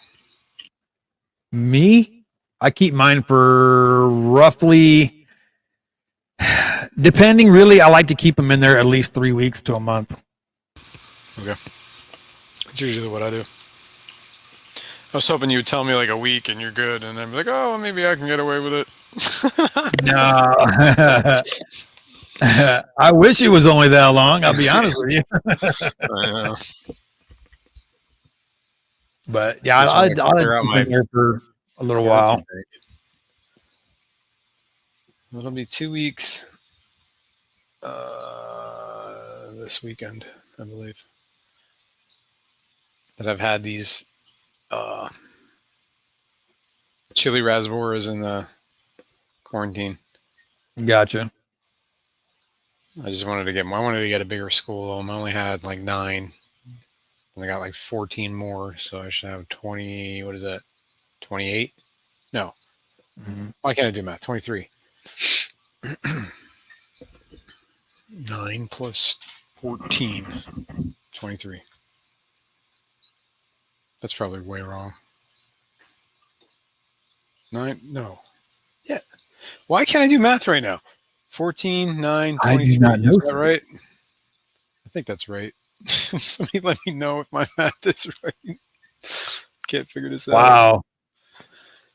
And he watches everybody every day to make sure they're doing their job right. Yeah. I don't do math. Just make sure it looks like it says it's supposed to look like. Right. Oh, there's math involved, but not much.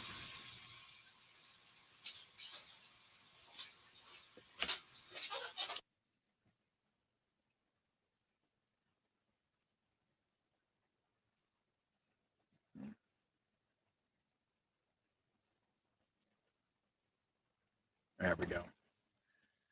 Oh, well, folks, I do believe, yes, I am 10 minutes past when I said I was going to do this, and I have to get in there to help my boy.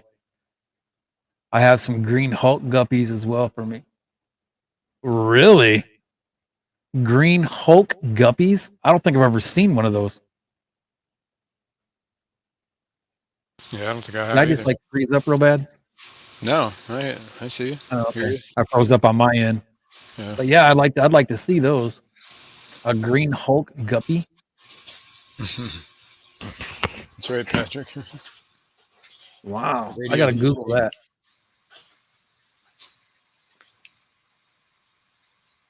Maybe.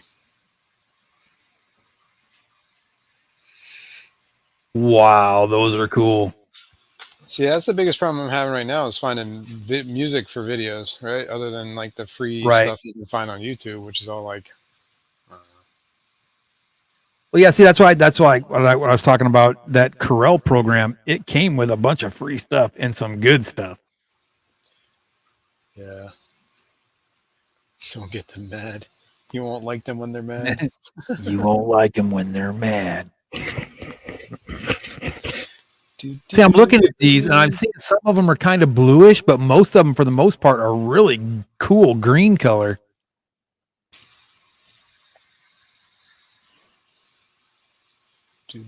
Oh man, nah, it's something else I want to get. Thanks, Robert. I appreciate you, man. Robert, You're the best, Robert. Now there's more stuff I want to buy.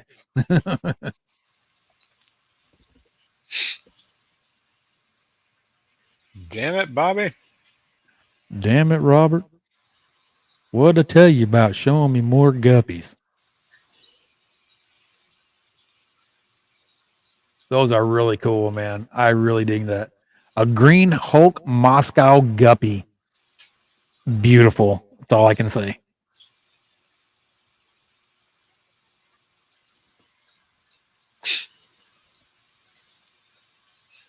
Imagine being like one of these like crazy dudes breeding guppies in your basement. You whip out this cool looking guppy, you bring it to the show, and everybody's like, "What in the hell is that?" Right? Whoa. Yeah, I think it'd be cool to have like a snakeskin Hulk guppy. That would be cool. But I'm looking at this one right here, and it is just, I mean, it is green. And it is beautiful. And there's probably an arm and a leg to get your hands on one like that. Mm-hmm. Yeah, there's probably only one dude breeding them.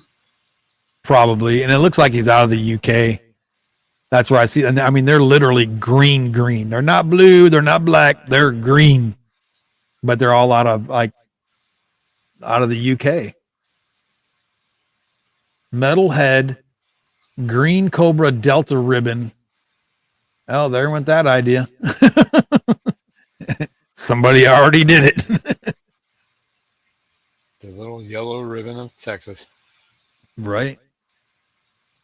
Just don't tie that yellow ribbon tail guppy around a tree, though. Probably won't like it. Yeah, let me show you. Yeah. Hold on. Oh, crap. What happened? There we go. That's what I was trying to do. I'll show you. Right here. That's green, buddy. Holy cow. Those are Holy pretty. Right? Yeah.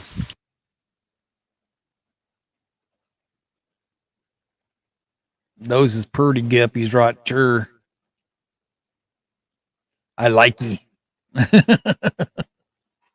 I like you too much. That's my problem.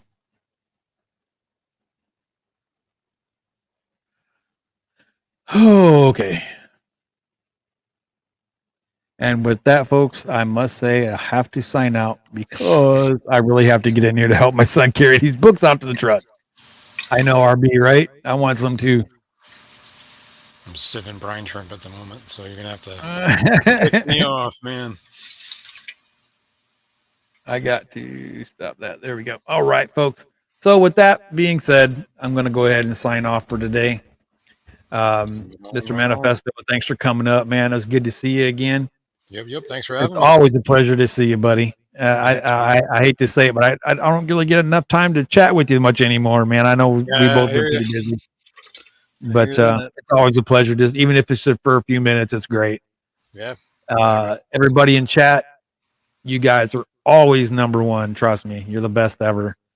I just want to say I do appreciate you coming in to say hi and hanging out with us and listening to our malarkey.